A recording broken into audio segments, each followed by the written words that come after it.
made for men by men. Except, ladies, not even you want to miss our show. And tonight, without question, ladies, you will want to hear this show. This is the conversation that, and tonight, without question, this is the conversation most are not having. This is going to be, even for you fathers out here, but surely this is a show that is for women of all ages. It's the conversation, it's the dead elephant once again sitting in the room. So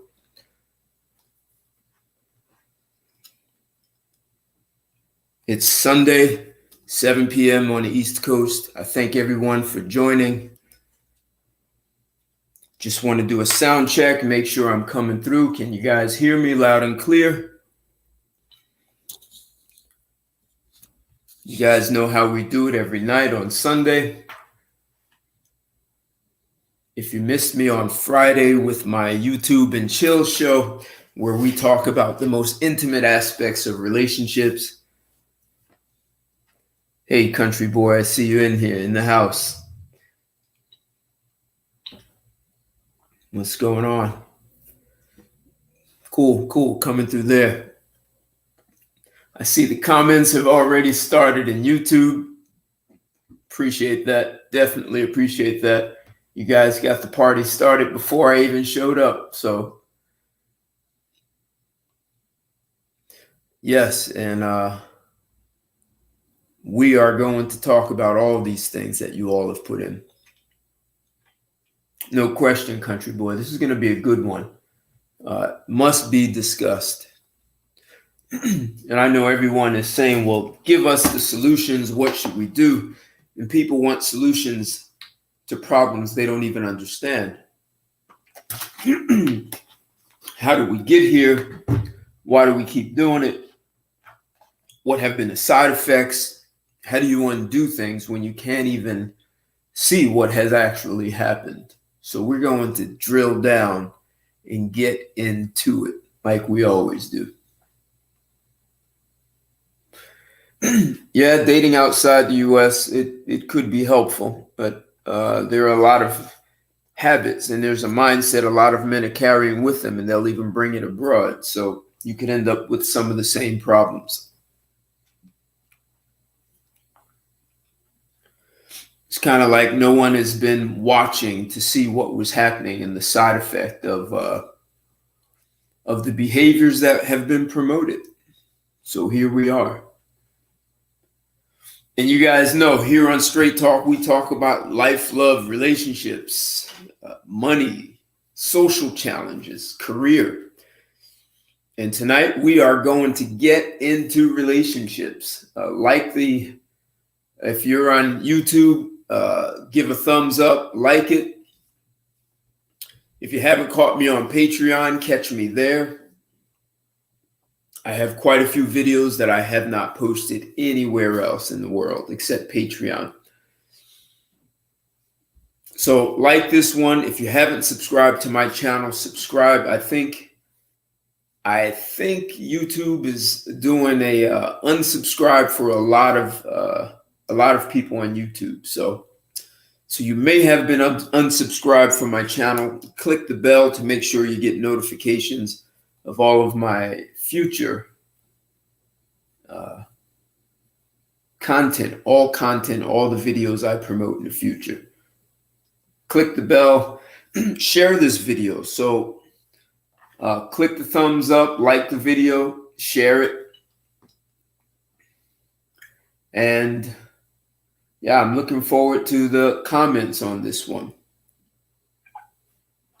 If you'd like to call in and join the conversation, the phone number is 323-642-1387. That's 323-642-1387. And that will allow you to call in and we always do this sort of a panel discussion style. We'll have a few people on the line sharing ideas back and forth. And we also will be on YouTube doing a live stream. So every once in a while, people like to jump in live and join me in there. And, that's always acceptable for me. And I'm on Instagram. So we have 3 platforms going on at once. So appreciate you guys wherever you are and joining this conversation. And we're going to talk about relationships. Specifically, are relationships, are they done? Are they over? Are they a thing of the past? Is that a tradition that has become absolutely, positively obsolete? You know, people talk about the hookup culture and the cancel culture. We have all these cultures that may be working absolutely in complete contradiction to this tradition that many women would like to hold on to for obvious reasons. It gives them a benefit, right? So guys take them out and show them an exciting time and spend money on dates, and a woman can assess that guy. And you know, I'm not sure. I won't say these women won't spend the money to do these things themselves, but it is a lot easier if a man is willing to play a traditional role and expend his resources to entertain a woman, and she for sure benefits. So, you know, how is that working out for men? You've got to factor in 80% of divorces are initiated by women. So men are thinking about this. Over the past, let's say, 40 years, both boys and girls have watched their parents go through rather nasty divorces. They've been, children have been used as a pawn, in most cases by the mother against the father, and children have had their own fathers. They've been deprived of their father's presence. And most of these divorces are not because of physical abuse or emotional abuse. Unreconcilable differences. The divorce, cool, great, you can hear me perfect. Unreconcilable differences, sex, money. He didn't change. She didn't change. I mean, we are really, you know, in the US, and this is Europe is happening also. I mean, some of these places in Europe have 60 and 70% divorce rates. The US is slightly over 50%. So, you know, if a nation, if the fiber, if the sort of social construct that supports holding a nation together in a stable way is a family, is a 2-parent household where the children get the benefit of learning from both parents and having the love and affection and guidance, attention, knowledge of both children. If you take away one of them, psychologists will tell you that creates emotional trauma in the children. So for the past 40 years, let's say, lots of children have experienced emotional trauma. So, you know, now we're looking at second, third generation of children who've been emotionally traumatized. And what did people think would happen from that? You know, now both men and women are shying away from marriage. But when you add to that, a lot of women have been told that they don't even need a man. You don't need a man. In fact, here's how you prove you don't need a man. You go out and you get yourself an education, you get a great job, and you compete against men for a job instead of, well, we want a traditional. Lots of women want tradition. They want the traditional man who takes them out. And they've been told to forget that, throw away traditional roles, and men should be traditional while women should have no roles at all in a relationship. How does that work? So women want to disengage from any kind of tradition on their part in terms of expectations, yet they still hold men's feet to the fire for being traditional. And children have been watching how this works over the past several decades. And somehow it's not working. So women have been told they don't need a man. In fact, women have even been told they should try their options. Don't fall for the first guy you like. Just because you think you love this guy, go out and try different men. You know why? Because men are doing it and women should do it too. And no one has told these women about the consequences of being promiscuous. And there are all kinds of studies. There are even books that are written that show that women, if a woman has sex with a certain amount of men, they say 5 is sort of the limit. When a woman hits the 6 different guys she has sex with, she's 3 times less likely to be in an emotionally stable relationship. So you've got women who are sleeping with 10, 20, 30, 50, 100 guys. And you better believe this is creating emotional instability. So now as men, well, I'm going to date a woman who's showing all kinds of signs of emotional instability. She wants me to be traditional and she wants no roles at all. What do I get from this as a man? I spend my money, and is the end game marriage or is the end game of dating sex? So if it's sex, well, hell, we've invented something called the hookup culture. It's just hook up and have sex. And the feminists have told women to do that anyway. So hell, why should men pay for dates? Why should men date at all?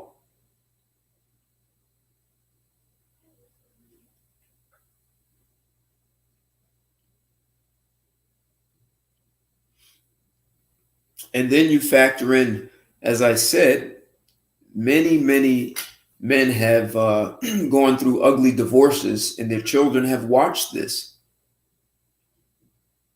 So now you have young guys who are just backing away. We are now at a place in history where we have more guys under 30 who are virgins in U.S. history. Never has it been this many guys who are virgins under the age of 30.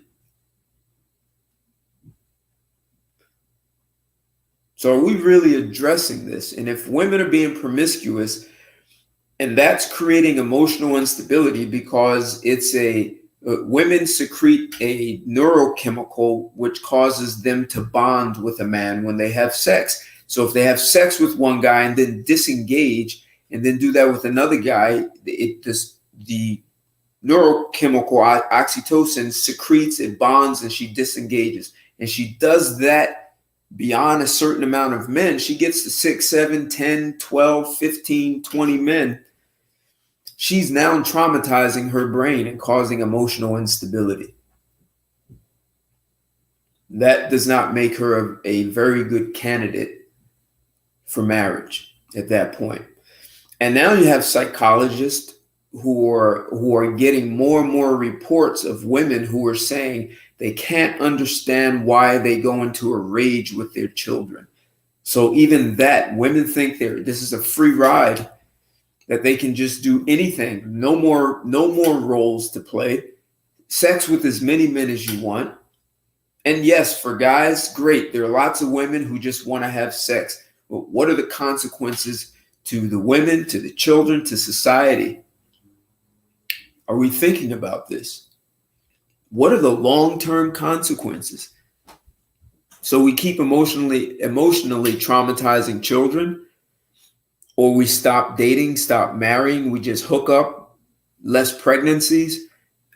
But yet you have countries, the Asian countries and Latin American countries, who are much more traditional in terms of a 2-parent household.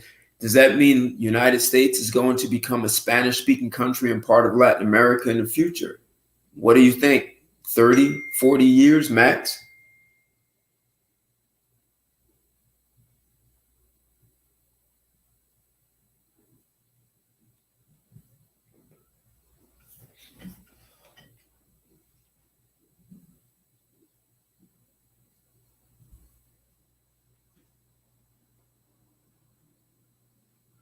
Yeah. So Marxism, right? Feminism is a form of Marxism. I forget the guy's name. 1837 is when he coined the term feminism.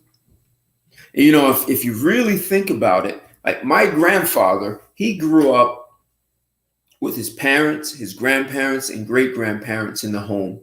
Now you don't see that. I mean, imagine growing up in a home with 3, 4 generations. What kind of knowledge, what kind of stability does a family have? Built-in babysitters, multiple incomes, a support structure to help keep the young married couple together. And so we've gotten rid of the great grandparents and the grandparents out of the home. We send everyone to the old senior citizens home. And what do we have now? Now we're taking the father out of the home. So, right, exactly. He was a French utopian socialist. Chaos for you. Good to see all you guys here in the group. Love having you in here. Let's see if I pull his name up.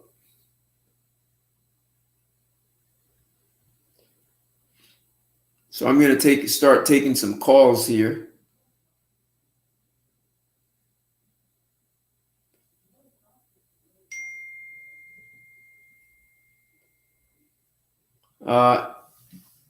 Charles Fourier. My French is horrible. His name is Charles Fourier.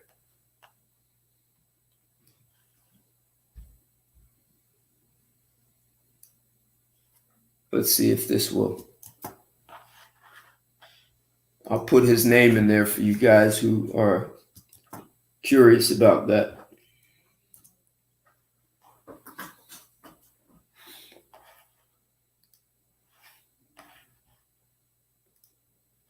I'm going to bring 2 people in at the same time. I'm going to bring in area code 870 and 415. You're both live and on the air with Straight Talk. What's your name and where are you calling from? 870, what's your name and where are you calling from? Going on, Ted. This your boy, Kendrick. Hey, what's going on? Where you calling from, Kendrick? Good old Arkansas, man. What's that? All right, good. I'm pretty well, and yourself. And 415, what's your name and where you calling from? 415, I guess you're just listening or you having me on mute? You're just listening for now. Okay. Go ahead, Kendrick. So what are your thoughts on this? Are relationships a thing of the past? Yes, sir. And yes, sir. The evidence was all around me. These women, a lot of them, they chose the F-boys and all the bad dudes over what they should, or like I said in the past, what they should or what they supposed to be messing with. And then you got these kids, man, like I tell you, they born into a pretty much messed up situation, Ted. Okay. And with me personally, all you have is a lot of dysfunction and a whole lot of foolishness. And not to mention the telegamy and the microchamanism, Ted. Okay. I so hardly believe in the microchamanism and the telegamy. These women out here that done slept around, Ted. Okay, so not everyone may be familiar with telegamy. What is that? It's just along the lines of the microchamanism. It got to do with the hereditary traits of one of the daughters from previous sexual relative, passing down his hereditary traits passed on to a child that was procreated by another man. Scientists have said. So what you're saying? Are you saying that the DNA of a man's semen stays in a woman and it could impact a child? It could impact her pregnancy in the future from another man. Yes, sir. Instead of her current man traits being passed on to that child. You know, they saying that one of the past lovers traits can come to the surface in a child that's born by a man that's currently in that woman's life. So that's pretty much. Go ahead. And I was gonna tell you, and that to me that's disturbing. Because in other words, what you telling me, you having a whole lot of kids born out of doing a marriage that technically not even acting like the father that's married to you. And that's crazy to me. Okay. In other words, you just a legal stepdaddy married to this woman. In other words, that's what you is. So, well, if a woman's been with 10 guys and she's married to one guy now and she stays with him, she's loyal, and she has the semen of one or two other men. So her husband, of course, his DNA is going to help make the child along with the mother's DNA. But what you're also saying is the other two men from her past, their semen is still in her and can influence the genetics of this now married couple's child. You are correct. That's what I was told by a couple of these different doctors on a couple of other different platforms. Okay. And you took the nail right on the head right there. And I'm trying to wake up a lot of these symptoms, these blue pills. I'm trying to help wake them up. You marrying this woman and you don't even know, like I say, you got to think about it. Even as far as the kids, the genetics of the kids can't even be yours. That's messed up, Ted. That's some deep stuff right there.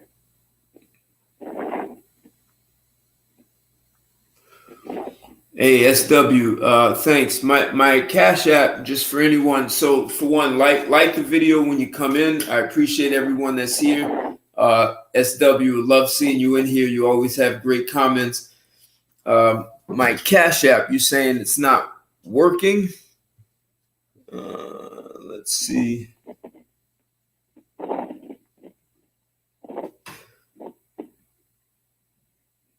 It should be. Well, let me check. And you said it didn't go through. I appreciate that. Looking out for me. I love the support.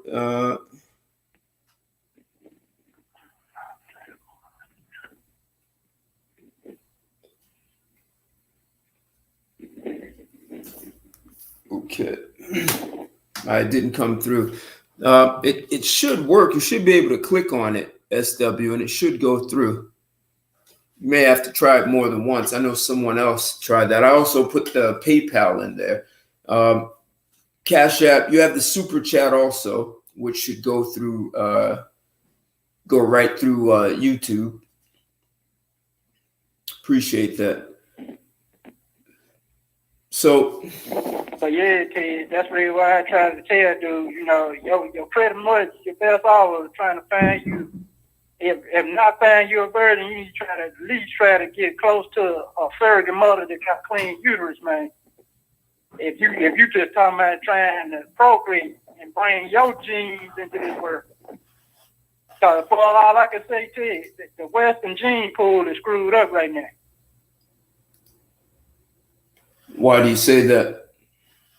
Not to knock none of the brainiacs and the scientists and none of them. I'm talking about for just a typical everyday dude to thinking he can, pass his genes on. You got to stop and take into account the dudes that these women done laid up with and done imprinted before you ever got a chance to get to her. You got to take all this into consideration. Telegamy means, in other words, your hereditary gene can be altered by previous other sexual love that woman done had to you. Okay. So you still ain't getting the best deal.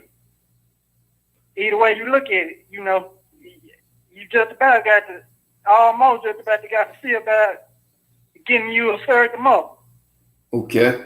So tell me what that has to do with, hey, the Robstagram, thanks for joining. What does that have to do with dating a woman? So, a lot of guys can say, so what? It's the idea. They just want to. Well, hold on, Kendrick, hold on. So the idea for most men of marrying a virgin has you don't hear many men saying that. So a lot of men have accepted. Women have been divorced. Some women have children. Even the younger women, they've had sexual experience in college. So why would a lot of men may not even care about what you're saying? You think about all these CEOs, these dudes work 7, 8 figures. You think that dude thinking about a ran through woman, or do you think he looking for the best possible woman for his genetics to bring his kids in this world? And I put myself along men that thinking like that. I ain't putting myself in a typical pump and dump type of mindset to you. Okay. I don't classify myself as a pump and dump.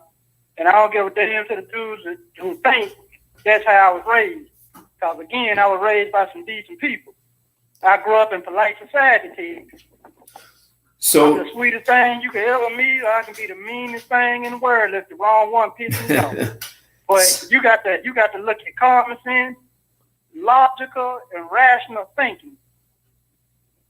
Okay, so if a guy is being smart, if he has your mindset, who's raised in a great 2-parent household, and he really does want to marry, he really does want to create a legacy and do it in the traditional way and have a marriage as a legal binding contract between he and his wife that protects his assets to ensure his children inherit them properly. A man has to be cautious. So from what you're saying, so if a woman decided she wanted to just, as people say, go through her whore phase in college and sleep with a bunch of guys in a fraternity, now she's 30 years old and ready to find this good guy. A guy should be rather smart, intelligent about that, because now if he's going to impregnate this woman to have children, one, his children may be carrying the DNA of her past men, and two, if she's emotionally unstable in any way, because a woman's biochemistry was not designed to be promiscuous, she may not even be qualified to be the best mother. Like you were saying, some of these CEOs, they're looking for a certain caliber of woman. And this woman may not be ideal for a mother if he wants his children to grow up and be successful. Is that what you're getting at also? Most certainly, Ted. And it grieves my spirit when you're a decent dude and I'm a decent dude. At least I consider myself a decent dude. We get in these type of conversations and it's always, Lord, how can I say this? It always like we end up in a lot of women getting these entitlement type of mindset after the fact. All these accolades, all this education, and I'm so independent, I don't need no nigga, I could do this, and I could do that. I make my own money. Okay, that's fine and dandy, but you got to look at the reality. You're going to be 38 or 40 years old, bitter, hurt, broke down, and disgusted, and by yourself. Possibly with 1 or 2 different kids, by 2 or 3 different type of dudes that that you only had a sexual fling with. You got to put yourself in the mindset of where I'm coming from. Okay. And these dudes just not going for that. Most dudes ain't going for that now, kid. I hear it all the time between Greg Adams and Kevin Samuels out there on YouTube. These dudes, they telling these women the same thing. And I'm like, man, Ted, we gonna have to get out of this. I don't know how we got in this wreck with all this dating and marriage thing, but it's getting frustrating now. Well, someone said something interesting. The sexual revolution was men's fault. If men didn't accept the role of cleanup men, it could not have worked. And I wanted to get to that too. So there are these men out here who will. There are a couple of kind of men who are actually enabling this behavior. And what's going on, Big 125? Thanks for joining. So you have men who will say, hey, don't worry about it. You should get that job and have your own money, and you don't need a man, and I'll always be there for you. And those guys are they'll marry the woman, and sometimes it's successful, and the guy marries her and they live happily ever after. And sometimes the guy marries the woman, and when her children grow up and he helps send them off to college, the woman files for divorce and still can take half the guy's stuff. And that's where a lot of the dudes like you come into the picture. They're telling me, hey, you need to focus on yourself, young man. You know, you got your head on right. You may have to date out, or you may have to get out the country and just travel and see the world before you know what I'm saying, before you make any hasty decisions as to who you want to settle down with. Right. You know what I mean? And I've been surrounded by dudes like that coming up. They ain't just told me, hey, boy, go out there and find you a single mother and wife her up. No. I ain't had no uncles and grandfathers and dudes like that in my life told me such foolishness did. So I don't know, like you said, it's got to be some enablers out here. It's kind of boosting some of these women's heads up. It has to be. Well, they're telling the women it's okay. So that's one man who will marry the woman. He'll date her. He'll take her out. He'll wine and dine her, and he's hoping to have sex, and she never has sex with him. But she'll just keep stringing him along, and then he's disappointed. And some of these guys are pretty upset because they've been strung along. Or sometimes she'll have sex with him, except she won't give him the relationship that he's looking for. She'll have sex with him between men until she meets someone she wants. But there's another big problem, and I don't know if anyone's fully addressing it. What about the fathers who tell their daughters? So let's, if we go back 60 plus years, where fathers were instrumental in helping girls find a suitable mate. Those fathers did a great job. Instrumental in helping girls. Hey, Samuel, turn your computer down. There you go. Fathers did a great job. Hey, Samuel, turn your computer down. There you go. Okay, so you have fathers who help their daughters. Yeah, Legatus, right. This is a problem. So fathers used to help their daughters. Both parents did, but fathers were instrumental in helping their daughters be better at assessing a man. And the father was there and like, I don't like that guy, and the father may have intimidated and let that guy know you're going to treat my daughter right. You're going to make her an honest woman, those kinds of things. But now both fathers and mothers are telling their daughter, well, don't worry about marriage. You can get married anytime. Just go to school, focus on your career, and maybe when you're 32, you can get married. And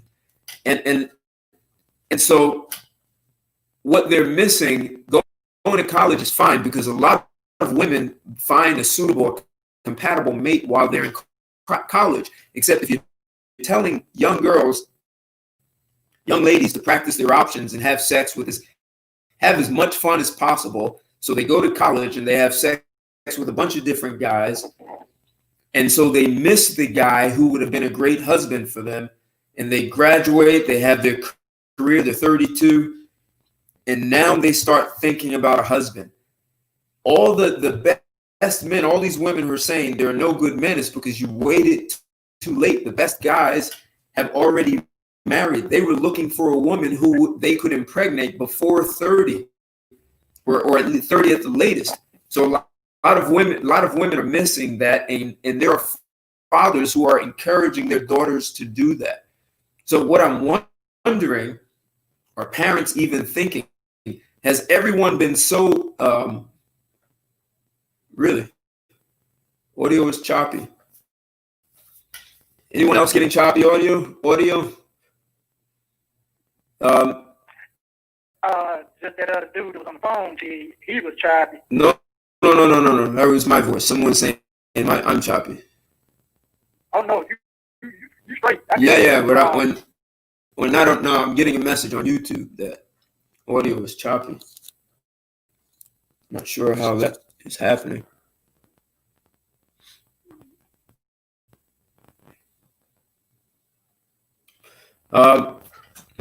That's not good.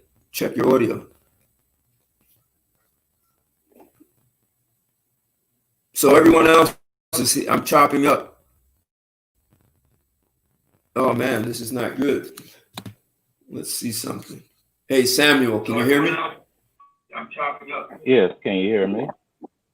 Yeah, loud and clear. Make sure your computer's off in the background because that feedback it's coming up.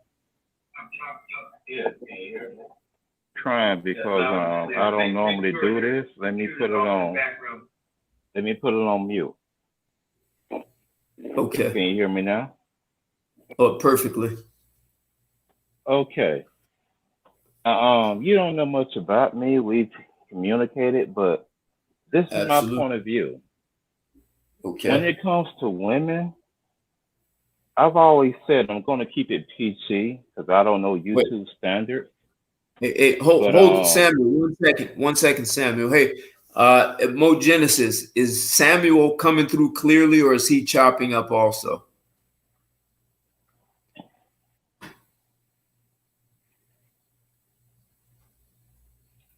I just because they're saying a couple of people are saying that my audio is chopping up, so it might be me. Right now I went through Chrome. I don't normally do this. You're the person I've done this with. No, but it was before you came in. They were saying that, so it wasn't you. That's why I delayed to let you in. It's clear now. All right. Hey, Lance, thanks for joining. All right. Hey, thanks for letting me know, Mo. Thanks for joining, Mo. That's thank you too. Okay. But let me know when I can proceed. Go ahead, Samuel. I've always said, and like I said, I don't know YouTube standards, I want to keep it PG, but I've always said that a wife or a girlfriend is nothing but a trick that the husband or boyfriend spared. Because when I get with a woman, I can pretty much get them to go in the direction I want them to go. They will follow that. So it's like, how can I trust her to be with me seriously if she falls for the games? I'm just keeping it what it is, games that I would relay upon her, and they fall for it. If I want her to be a trick, she's a. If I want her to be respectable, she's respectable. So because that I cannot respect, because if she falls for the BS that I'm laying on her, how do I trust her when she goes out and the other dudes are running the same BS? That's very legitimate. Point, that's very legit. I definitely get that one. Because I mean, you've read some of my conversations. I'm arrogant, but I'm fair and I'm truthful. But they fall for it every time. Like I've tried to get rid of women and tell her that I want her friend and her, and they'd be like, okay. And I'm like, damn, excuse me. I'm like, darn, if I didn't bring this up, I wouldn't have known this. All the while, she's down for it. So it's like you can't trust them because you don't know where their heart and their mind is at. Because I go around the globe because I'm just that dude. I'm just gonna put it, I'm that dude. Okay. And they for it every time. That's why I have no trust for them because they say what's good, but it's just talk.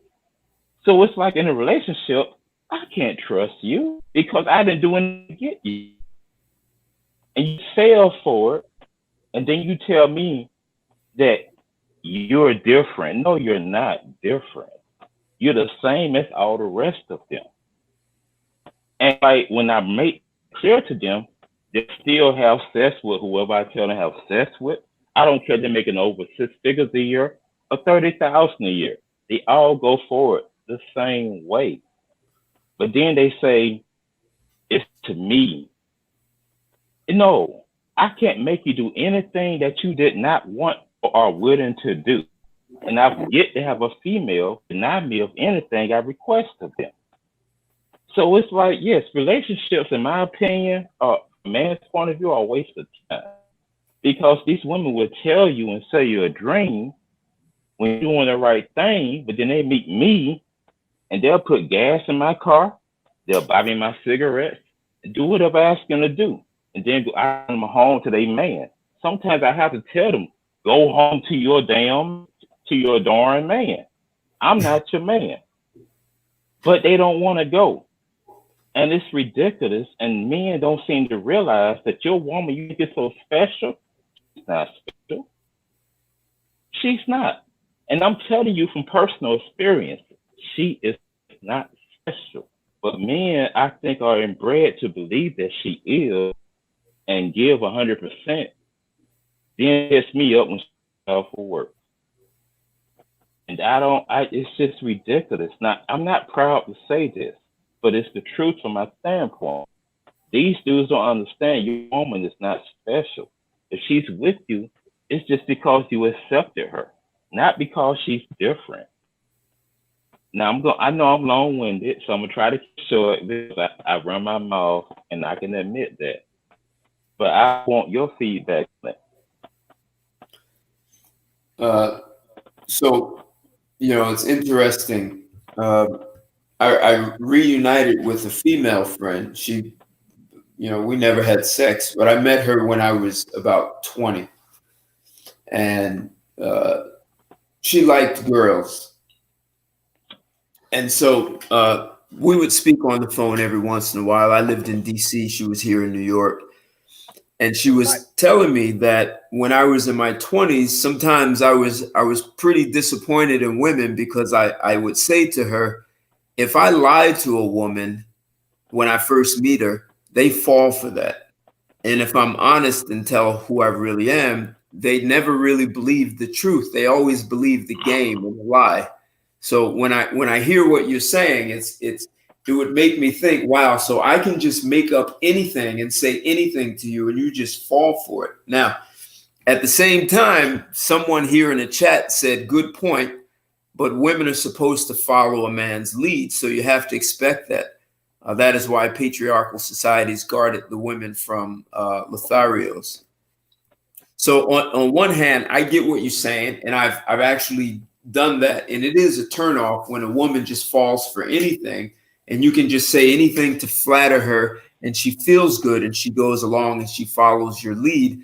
So then that leaves you thinking, well, if I could do that, what if a guy just has a little better game than me and makes her feel good? Is she going to go along with that because of the thrill or whatever the hell she's getting out of it? So that does leave a man to ask questions. And at the same time, what someone said in the chat is, well, women will follow a man if you present yourself properly. So I don't agree with that, because when I go out, for example, I rarely go out because people just get on my nerves, to be honest with you. But when I go out, I dress basic. I put on some old Adidas, a plain white tee, crew neck. I haven't cut my hair in like 2 months. But because of my aura, they're attracted to me. It's like a fear. It's like when they fear me, they respect me. And when I speak to them, like I spoke to one woman at one time. She was cool. And I went on about my business because like this is another trick woman who's falling for the trick when I ain't even in the game. But then I see another woman with her friend. I holler at both of them and they're both down. And I'm saying, dog, if I just hollered at one, I would not have known that I could have got both and they were both down with it. But some other dudes respecting them thinks that they wouldn't do that when all the while they would. How do these women generally look? It don't even matter, man. I'm just keeping it real. It don't matter. It don't matter if they're 1 or 9 or whatever you want to call them. They're with it because they look at me, they see, it's just something about me that they see. But it's like, I've yet to have a woman say no to me when I get her by herself. And if I get her with a friend, I still have yet to have them say no to me. But I know it's some dudes out here. I always say every woman who says she can't get a man passed up many good men to get with the dog. And I'm not a dog. I just be real with them.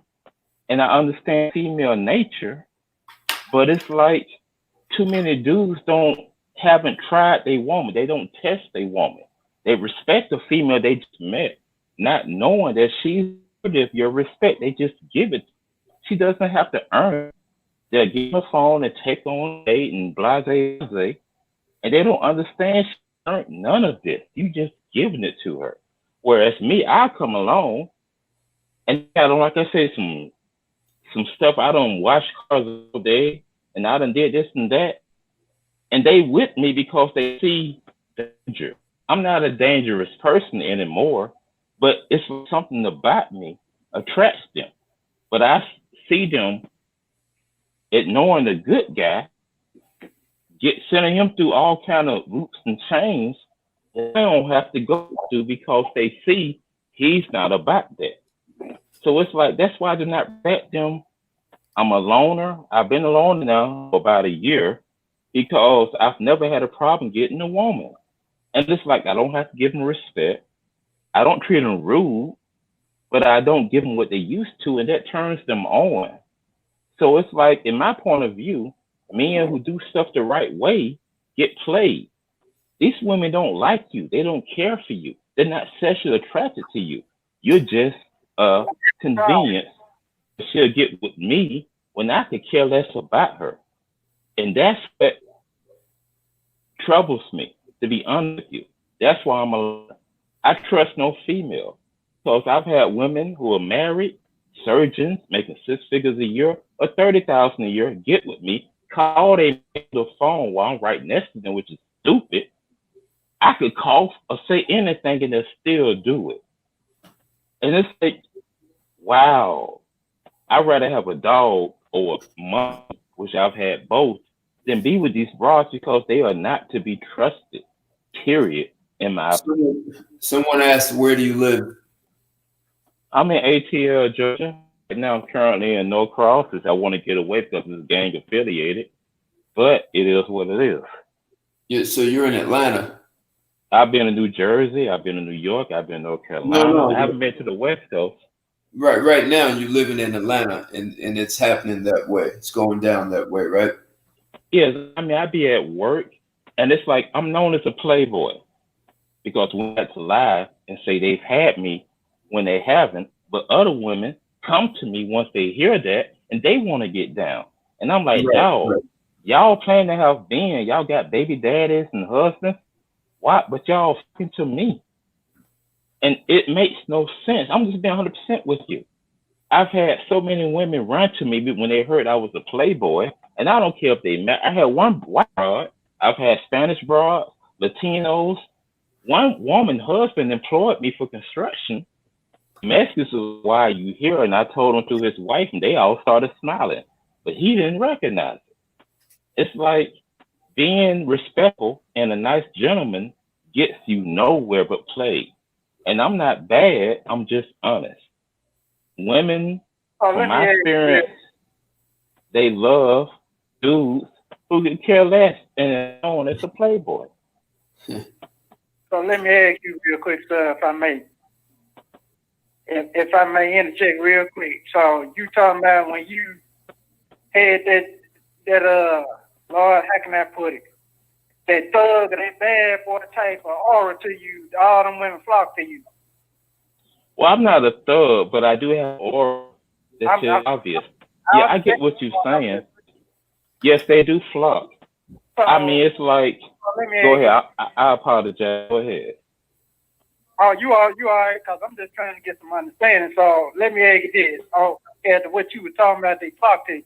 So if every man in America right now had that edge and that killer instinct, that thug type of aura to him, I wonder what America look like right now. If all of us had that energy like you talking about. It's phony. I don't trust women. I trust men more than I do women because at least I can get a bond with most men if I feel they real. But when I get with a woman, I had this one woman. She's the surgeon at Emory, Atlanta. I had her have sex with 7 dudes and 2 women in one night because she heard I was a playboy. She wanted to do it. Her man in New York was taking care of the children, but she down here with me. I just licked on the nipple and she said, "You touch it one more time, I'm not going home tonight." And I'm like, wow. It's just the fact that this is his be my woman. I cannot trust women, period, because I know at the end of the day, their nature will always overrule. Yeah, being the other guy gives you a front row seat to things that some guys may haven't seen before. So Kendrick, some of the things the things he's saying, I've seen them also. So I've been the other guy. I've seen the married women pick up the phone and call, even in front of their daughter, their teenage daughter. Um, it's kind of mind blowing that women will do that. I've seen some ugly situations, and I saw women do it, and I saw these things in my 20s. And the way you're raised as a boy, you're told that girls are sugar and spice and everything nice, and you're made to believe your mother's so innocent, and women are like that. As a boy, that's what they tell you. And somewhere as a teenager, you start to see things different. And by your 20s, you definitely start seeing things, especially when women are married and they still come to see you. So I was coming out. I don't know. Do you have you in New Jersey, right, Ted? I am. Hey, in 1 second. Hey, Skip '03, you're in Jersey too. Thanks for joining. What part of Jersey you in? Just curious. But go ahead, Samuel. I'm in Jersey. Where are you from originally, Samuel? Well, I'm from A Town, but they have something called QT down here. And I Okay. used to wear suits every day because if you have to look the role to get your client. I haven't worn a suit in over 2 years, and I'm so happy I got chat. I don't have to shave. I don't have to do nothing. But it's like I look so bummish now because I recognize it's not about my look. Women just recognize. But it's like I've had women, for example, I had this one. I've had beautiful women. She introduced me to her husband. Well, I didn't know she had a fiance before they got married. But she introduced me to him so that she can get me invited to the house and they have gatherings. And he's dead now, but he kind of recognized something was wrong. Why is my woman introducing me to another dude? So I'll go over to the house, we play dominoes and we do all kinds of stuff. He never brought it up, but I recognize he's not dumb. But I'm going to tell him the truth. If he asks me, hopefully he won't kill me because I'm in his house. But the bottom line is, I just do not trust them. And like I said, I've been a DJ, a bartender, I've done numerous things. But one thing I knew for a fact, they are not to be trusted, period. I've been married, I got divorced. She divorced me, of course, which means the woman ain't going to leave you till she got another man on standby. I know that for a fact. And I was ready because it was just, I recognized a long time ago, she just wanted to be married. She wasn't real. So it's like, I've had so many wives come to me and I didn't ask them to introduce them to their husbands.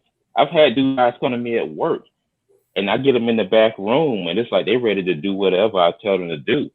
And then they go home to their husband. And dudes are like, I'm like, wow, this could be my broad. And it's like, I'd rather be by myself because I never stab myself in the back, but I trust no woman because I know their nature. I ain't trying to brag. I'm just being honest with you. They not to be trusted. Period. But like you said, do a lot of them now understand why a lot of these dudes not in no hurry to get married though. But even you get married to a thought because like she'll do more for you. She met you that night than she'll do with a dude she's known for years because she'll never see you again. Say that again. You broke up. I couldn't hear you. She'll do more. A woman will do more for a dude she just met at the gas station than she'll do for a dude she's known for years. Because she's figuring the dude she just met that night, Wow. she'll never see him again. But the dude who actually respects her can't do certain things for him because he respects her. But me, she only know my real name, and I can get her and her friend and to do whatever. But I'm like, damn, the dudes, the dudes who respect her can't get what I'm getting, and I just met her 30 minutes ago. So it's like, I'd rather be alone. Cause dudes, I'm a man. I'm happy by myself. I don't need anybody in my life to make me happy. But I cannot women because of my personal spirit. I was 17. My boys' mom try to have sex with me. Their sisters try to have sex with me. Their girlfriends try to have sex with me. And I turn them down. Their baby mamas who are pregnant by try to have sex with me. I'm not the best looking in the world, but I am who I am. And I'm like, wow. They are not to be trusted. Hey, Samuel, someone asked the question. It's a good one. At what age did you learn female nature? I would say 6th grade. 5? Because 6th grade, because I remember women coming to school with very tight jeans on that I know they had to go through ATL to get them on. But then when the dude talked to them, not me, but other dudes, they act like they aggravated, but they spent a half an hour trying to put them pants on to get attention. So I was like, wow, this is weird. And I've had women look at me all day long but won't say nothing. But dudes who talk to them, they ignore them to give me their attention when I'm ignoring them. When I'm not paying them no attention, they want me, but the dudes who are respecting them, they pay no mind. I was like, this is stupid. So when I go to school, I'm there to learn. They there to get attention because I had this one woman, she couldn't even zip her pants if her pants were so tight. She didn't even zip the zipper all the way up. She went to school with them on. That's when I started recognizing the game. It's like, wow. And nowadays, that was back in the 80s. Now, it's way past ridiculous because these women see their mothers twerking, cursing, smoking, acting a fool. You're going to re-incite that, whether it be a boy or girl. I can be around it because, first of all, they're not my kids. Secondly, I don't respect you for the way your child is. And the more I don't respect them, the more I ignore them, the more they try to chase me. And it's like, I hate it for the children because the children are the ones who pay the price. Because the children of today are parents of the future. And all they have is what their mama taught them because mama don't need a man. Okay. Yeah, it's savagery going on out here now. If you get where I'm coming from. I do. I know exactly where you're coming from. So let me ask you, someone asked another Hello? question. Yeah. Can you hear me, Samuel? Still connected? Yeah. You hear me, Samuel? I can't hear nothing. Let me try again. All right. You hear nothing. Hey, Kendrick. Can you hear me? I hear you loud and clear. Kendrick, can you hear me? Oh, yes, sir. All right, Samuel, you ask Samuel if he can hear you. Can you hear me, Sam? He must have froze. All right, he froze. Okay. Hold on, Kendrick. Area code 415. Do you want to step in? You're live and on the air with Straight Talk. What's your name and where you calling from? Still listening, 415, or you having me on mute?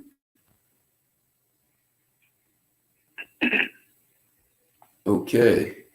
I'm doing a 3-point turn right now, but I'm pretty safe, so I'll check in. I just dialed in, so I haven't heard much of the conversation, but I can contribute as I go in the car at the moment. Okay. All right. What's going on, man? Hey guys. Hey Kendrick. Hey, Kendrick. So this is Alex from California, right? Yeah. Perfect. That's right. Yeah, Alex calling in from Los Altos, California. normally. All right, San perfect. Francisco, Thanks. All right, cool. Yeah. Thanks for calling, Alex. Yeah, we're asking our relationships, the thing of the past, and we were talking about some of the reckless behavior of some women out there, and had someone join on YouTube. All right, Samuel, you're on mute right now. Can you hear Samuel? Can you hear me? You're on mute yourself. All right, there you go. Now I can hear you right now. I don't know nothing about this. I'm still new to it, so I clocked out and clocked back in. All right, turn your computer down. Your computer is giving too much feedback. Okay, is this better? That's perfect. I don't want to overtalk because, like I said, I can get long-winded, so I'm trying to check myself. So let me before I listen. I get the stories, the married women, the woman who's living with the guy, and man, let me cut you off for a second. I'm gonna do this here. I don't like them people. My boys used to pay me to go out with them, the strip clubs and what they call lounges. I used to get paid $100. They buy all my drink, buy all my food, and I'm like, hell, excuse me. Yes, I'm taking that offer because they didn't know how to do it. They would try to have a conversation with women. I would ask them who you want. They would point them out. Because my thing is, and it's 12 o'clock at night. She's not at the past time. She's looking for something. She's out for a reason. So I would get with her within 5 minutes. I done sealed the deal. And these dudes, usually they mess it up. Always, most of the time, they mess up the deal. I don't see. But I'm like, some dude right now with this same woman, and he thinks he loves him. And it's like, dudes don't understand. Women do not care about you. They're too selfish. They don't care about their children. They use their children as a pawn against you if they have children. But these dudes, and they'll be like, a lot of them hate it. Why do you hate women? And women will say you hate women. But within 2 years, Sam, you was right. I understand where you coming from. And I'm like, I get because I'm used to it. But I think men are just stupid. Excuse me. I don't know. Even stupid may be barred nowadays because I get banned for anything. I think men are just ignorant to the fact that these bras do not care about you. They get hit on 24,000 times a day, even if they're ugly. They come to you. So let me ask you a question. So, in the United States, there is one part of the sector of our segment of the population where if someone's got a lot of noise going on in the background, you're moving stuff around like paper, dishes. Who is that? That might be me. I'm putting ice in my glass. It might be me. It's loud. It's very loud. I do apologize. I'll stop immediately. Okay. So here's the question. The segment of the population that continues to marry and have very low divorce rate, I think it's single digits, is the affluent. People who are of an affluent class, they have a very different kind of relationship. They actually have more of they have a better understanding that a relationship is a team sport. So someone asked the question in the chat, are there women worth marrying? And I'm mentioning one segment of the population, the affluent. So I don't know if your experience has put you in that neighborhood. But are there women who are worth marrying? And we also have a guy Kendrick here. So is there hope for someone like him who still wants to get married? The only way I can see getting married would be if you want to have a real family, meaning you want the child to have your name, you want to be in one household. That's the only reason to get married. But if you're not planning to have no family and y'all just together, don't get married. Even if you're having a family, you're still taking a chance because she might run into a dude like me. And I'm not no special dude. I drive an average car, low profile. I done had the Cadillac, I done had this and that. And I asked myself, I want to get in that because of the attention that it gets me. So I start driving because I got tired of the attention. But it's like men, I think we're too giving because we care too much.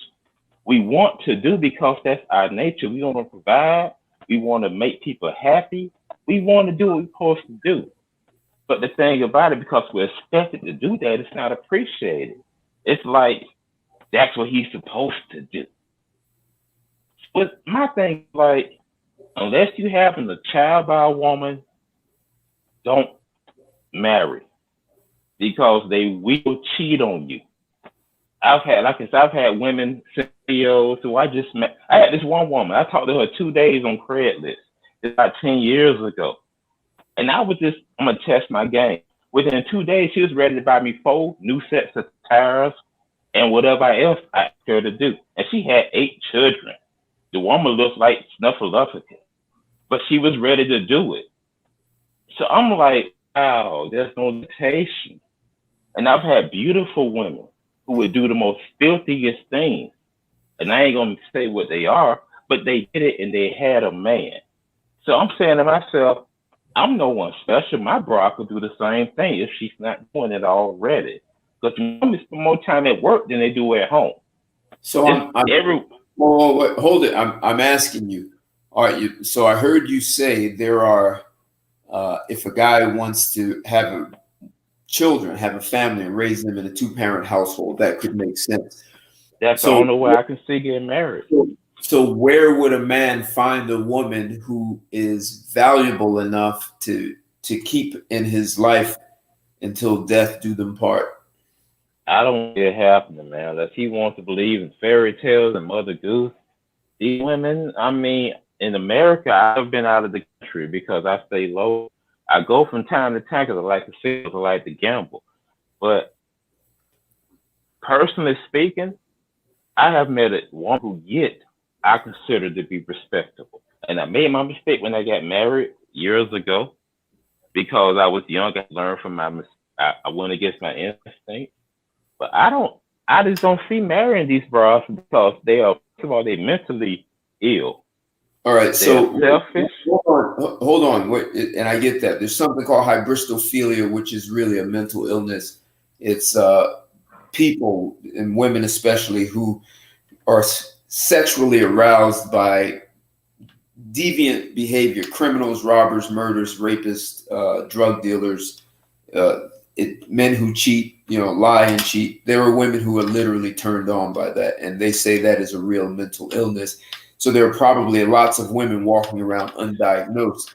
But my question is, what about a woman who doesn't fall for the game? Is that woman potentially women way more gameful than men are? They have way more game than we do. I got it. But I'm telling you, there is a low divorce rate in one segment of the population. One of the things those women do in that segment of the population is they work for that husband, for that man. So thank you. You just hit it on the knob. Well, hold on. For example, she has a network. She inherited part of her network from her parents, and she comes from a 2-parent household. She went off to college or whatever she did. She has met people. I have clients where their grandfather started a business, right? So maybe a woman her father has a good business. I've met a couple of women in my life who were married and their husband was expected to take over daddy's company. It was a significant company. So I'm thinking usually women like that, they have a very different criteria. They're looking for a man who can take over daddy's business, or they have a valuable network. And if they plug you into that network, you can't be screwing that up. So you can't be a screwed up guy. Personally, I don't think. I'm looking at TV. You talk, not really hearing you. Say that again. I mean, you was talking, but I didn't hear anything coming through my Bluetooth, so I might have missed something. All right. Well, I heard you say "screwed up guy" after "screwed up guy," but I kind of got the gist of it. Well, no. What I was saying was that there are women who may not go for game. They have a different criteria for a man. So hold on. They're looking for a guy that her father may have a significant company with, a couple of hundred employees or a couple of thousand, and her daddy is the founder, and her husband would take over the company. I know people like that where that's happened in real life. Or she has a valuable network, and if she meets a man and plugs him into that network, he's going to have a lot of success in her network. So she cannot plug him into her network if he screws up everything, because then that screws up her social currency. You hear me on that? I don't agree with that is because if she's with me, I'm sorry, I see your lips, but I can't hear nothing though, so let me be quiet. No, go ahead. Go ahead. The reason I don't agree with that, because if she's with me, it was gangster that attracted her, to be honest with you. And as far as the family business, when I speak to her father, if I meet, it was due to his compliance and respect that he felt that if we got serious, I would be able to carry it. She was only attracted to my gangster. She wasn't attracted to me being a businessman or whatever. It was just the way I treated her. So when it comes to family business, usually it's because he and the father or the mother, whoever had the clout, got along with on the same page. Because women I've been with, me and their parents always on point. We got along great. We was always straight up with each other. But the broad just with me because of my gangster. The way I bumped too short in the car, the way I walked, the way I talk. It had nothing to do with my intellect. It was just my swagger. So I don't believe that a woman will look for a man because she thinks he can carry the family business. That would attract her to him. Well, hold it. There are women who do that, hands down, no question. I actually know, I have clients who have businesses like that. Nothing is obsolete. Nothing is absolute. No. What I'm saying, I've met women. I've sat at a table next to them with some woman I was with, and she was talking about her father's company and how her husband. That she was a young girl and married to a guy, not a long time. And we talked about her husband taking over daddy's business.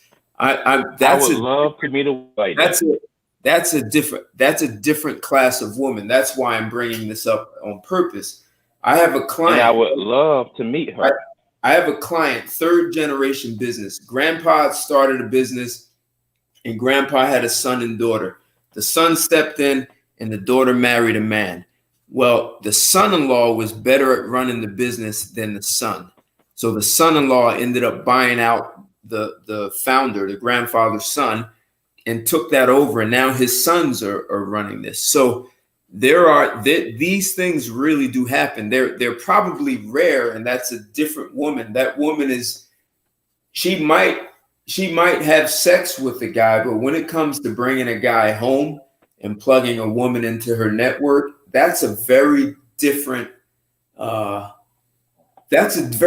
move. She knows better. She's been raised in a class to not just bring anyone home because you have game. It sounds good. I would love to meet a woman like that. I've yet to meet a woman like that. Like I say, women who have introduced me to their parents. Me and the parents got along great. But the parents didn't know why she chose me. And I knew that this woman was no good. She was easily manipulated. And I didn't manipulate her because it's like this. This is why I don't choose women. They must choose me. Because I never put a woman's position to say yes or no. It's up to me to say yes or no and to accept her. So when they come to me, if I choose to give her the time of the day, she would do what I tell them to do. It don't matter her status, her financial. Never, but it's like like my boy years ago when I was in retail, his wife worked with me. His wife threw herself at me. Her husband was a highly respectable dude. I knew that when I talked to him. It hurt me to my heart to have to let him know his wife was and even when I told him, he still was willing to do for her. So I don't do that anymore because I just stay out of people's business. But parents see what their children don't in some situations. So when it comes to, like you were saying, as far as her being whatever in the business, I'm gonna say again. Excuse me. I said I'm as country as you know what, but I'm going to say again. The women chose me because they saw me as a gangster when I was not that way anymore, but still attract them. And they will. I've had women offer to do whatever. I'm not gonna tell you because I want to sound like I'm bragging, but I've had women offer me all kind of stuff, and I turn them down. When I meet their parents respect me because they see I'm real with them, but they don't know their daughter because they think daughter's a respectable person or your daughter's. Okay, I'm gonna put it like this here. When I was married, if your woman putting on makeup, got her pants up in her butt, got her things tidday showing, she's not going to work. She's going for the attention. Otherwise, she'll dress respectfully. I've yet to have a woman with me who is respectable because they need attention at any cost. I don't care if they got 80 children and best husband in the world. They want. So what if we move to a different class of women? Ivy League educated, Columbia, Harvard, Yale, and I've been with them women. I got this white woman. Let me finish. You have to let me finish. My apologies. No, listen. And she belongs to Mensa Society, which means her IQ is 140 and up. This is not just there are a lot of women who have college degrees and they are very average or below average intelligence. So game works on them easily. And they may or may not come from a prestigious or an affluent family, right? But there are most people are average. Most people fall for things. Lots of people get into Harvard, Ivy League because they dropped the bar for them. They lowered the bar so they can enter. But yeah, what they call that? What's that called? What's the black thing called? Some level of affirmative action. Affirmative action, yeah. That bull. Right. But there are women who earn their way into that, and they come from a family where they have access to a network. They have access to a valuable network. I have met many of these women. That's what I was getting at. That's a different class of woman. So if a guy, go ahead. I'm sorry, go ahead. No, go ahead. I'm sorry. I try not to be long-winded, but these women that I've met in my past might have been on that level until they met me. Sure. You're not when sure. They met me. That's what I'm saying. I have no way of knowing because certain women, I've had women who got like beautiful, huge houses with land and fences and stuff. But then they got like beautiful families sending me Christmas. She takes Christmas pictures of her husband and children and send them to me. After I text her 2 in the morning, say go in the bathroom and take a picture of blase. But a man is asleep and they still do it. So these women may be respectable and high, whatever, but they're still a victim of female nature. Women don't want to be respected. They want to be handled. They want to be treated a certain way. Respect bores them because too many dudes kiss their butt. When I know all women, I've had women look at me and get mad. You can't tell when someone's flirting with you. I'm like, I don't care. You ain't know this special. Well, hold on, Samuel. Hold on. I want to bring in another caller. Area code 617. 617, you're live and on the air with Straight Talk. What's your name and where you calling from? What's going on, Ted? This is Mo calling. Hey, Mo. Let me in, man. Thanks for calling in, man. How you doing? I was listening to the conversation, and it's like, I like the topic. That's one of my topics. But a lot of stuff we're saying, it's like, if you have experience with women here, those men who have experience with women, we already know that they're not to be trusted, and those men who study and know, female nature, we know that women have a very duplicitous sexual nature. You know, so it's like these are things that are known about, you know, today's society and how our women are. You know, I will admit this. The very first time I ever heard of this movement called MGTOW, it was through Sandman. I don't know how many are familiar with Sandman, MGTOW. He makes YouTube videos. Oh yeah, I'm familiar. He's from Canada. So he was one of the first people that MGTOW that I heard. And, you know, I was reluctant for many different reasons. I didn't like this whole idea of men going their own way. And also as a black man, I didn't like hearing, you know, I didn't like getting relationship tips from white men. I didn't think that they had game like that. I mean, I was more used to listening to things like, you know, Pimp by Iceberg Slim and Tariq Nasheed and people who had receipts and so on and so forth who I've been following, you know. So I was really to listen to some unknown white man from Canada talk about women and female nature. It wasn't one of my go-tos because, you know, I already knew some great people. But anyhow, so I was reluctant to listen to him. I kind of rejected the idea immediately in the beginning. But the more I listened to it, the more it made sense to me. And I tell people this, when it comes to MGTOW, if you go and listen to some of the most people, like popular people, people who are making the most content right now today, they will be put in the category of MGTOW 2.0. If you were to actually observe the MGTOW 1.0 as the original and what they taught about female nature and our position as men in society, you know, they just cut to the chase and, you know, for men in America, the game is rigged. The game is rigged. The odds are stacked against us. And the only true way for us to win is to not play the game. I had to throw that out there. Another thing I wanted to throw out there, Ted, you made a lot of, you hit the nail on the head on a lot of great points. I think a lot of your points got went over people's heads. They didn't comprehend what you're saying, but you always got to keep in mind that people tend to only understand from their level of perspective. So if you never had like that quality of woman who could do such things or was able to do such things or post certain things, you know, you would think that it's not a woman's power to make certain things happen in your life for you. I'm very well aware of that because I've had the experience with certain women who came from families of power or had positions of power.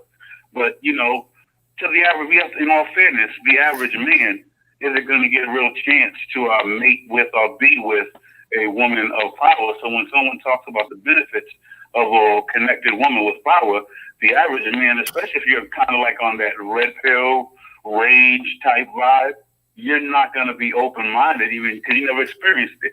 You never thought it was possible. But actually, it is possible. But, you know, when you understand female nature, she's still not outside of her female nature. You know, you still have to work within those frames in order to have a successful relationship with such women. But they do exist.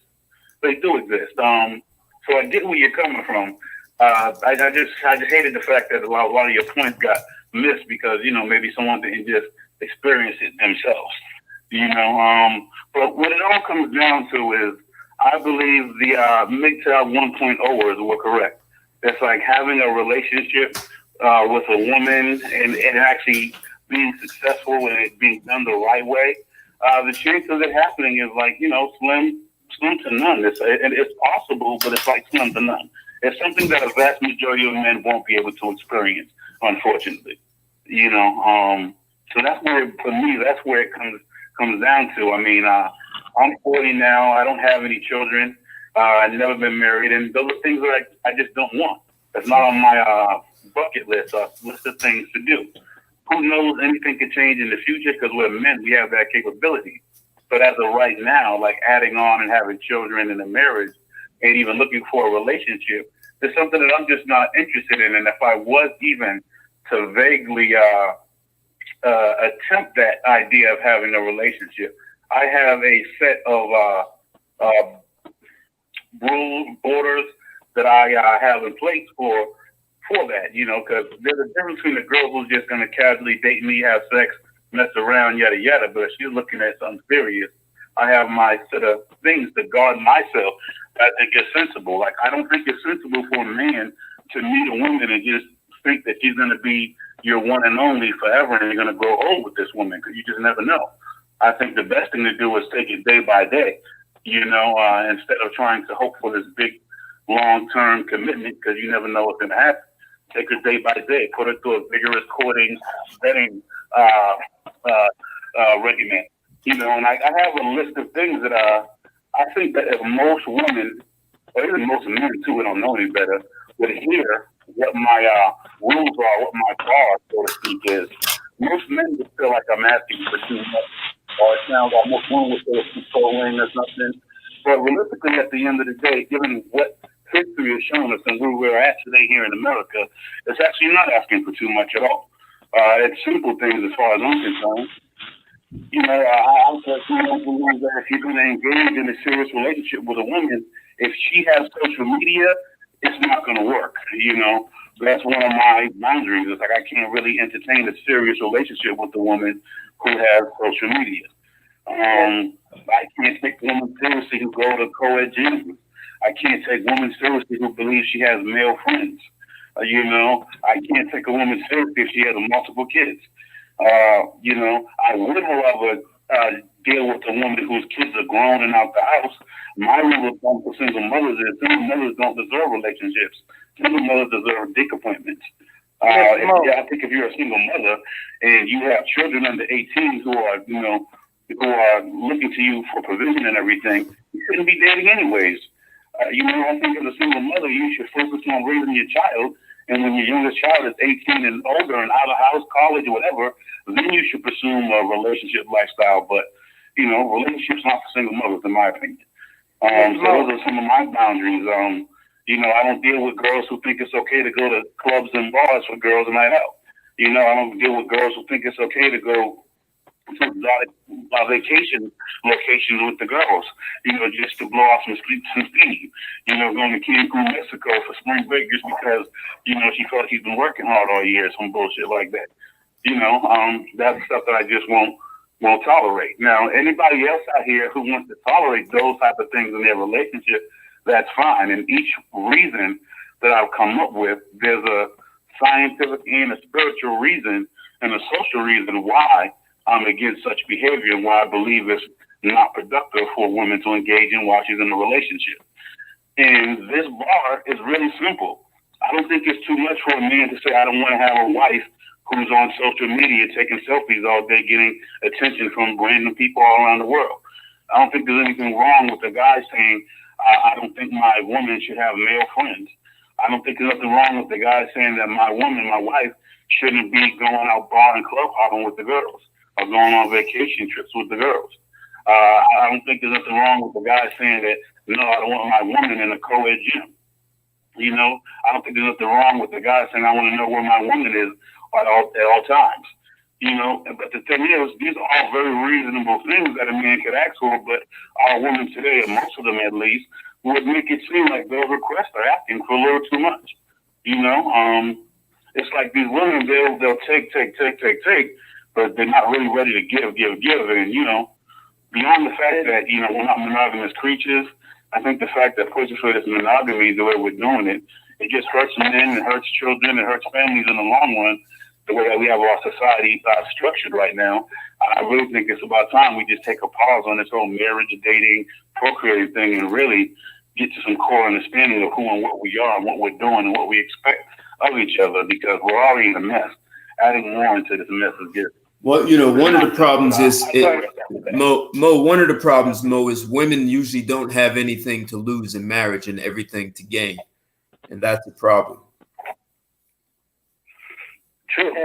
Very true. And so part of the reason I was bringing up another class of people, because I have been, you've been listening from the beginning. I've been that guy who was the other, I was the guy seeing a married woman or the woman living with a boyfriend and having the woman invite me over to meet this guy, and I'm having sex with her and he's cooking me dinner. I've seen some ugly situations. I've been with a woman and her sister. I've been with a woman and her friends.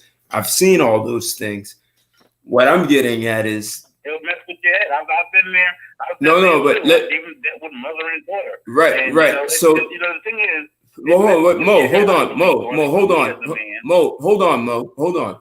What I'm getting at is that there are, if a woman has something at stake, that's what I was getting at. If she has, her father has a company, that this may be extreme. Maybe the average guy doesn't meet a woman like that. But if she has something that she's contributing to the relationship that's at stake, that could damage her reputation, her livelihood. Women do focus very much on for a woman of value, on her reputation and social standing, because that allows her to get things done in the world through her network.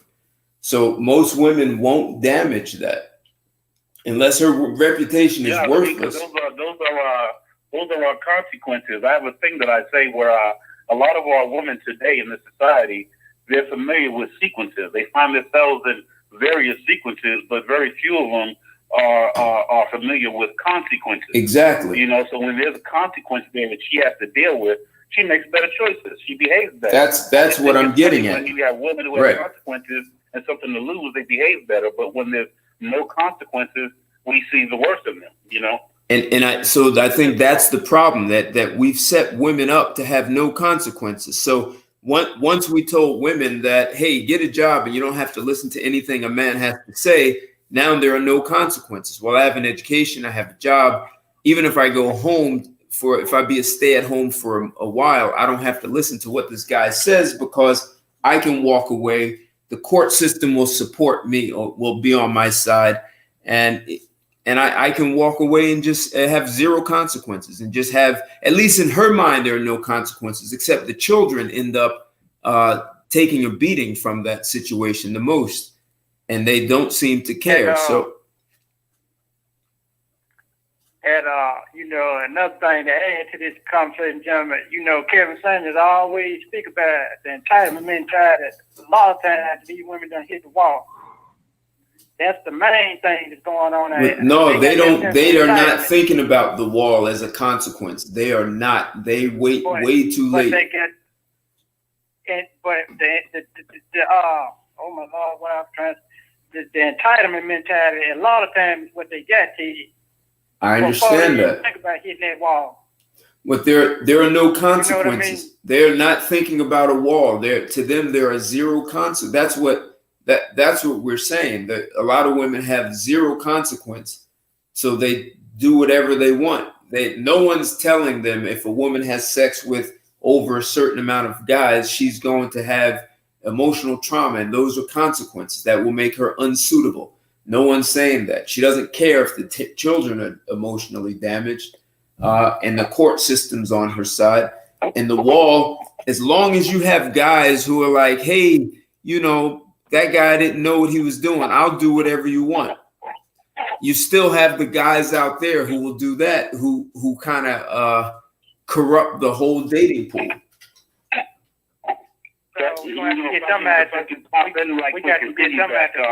That's a prime example of what I was talking about when I say, you know, women are used to the idea of sequences, but they're not used to the idea of consequences. You know, when I see women who act out of control, who do reckless things, right?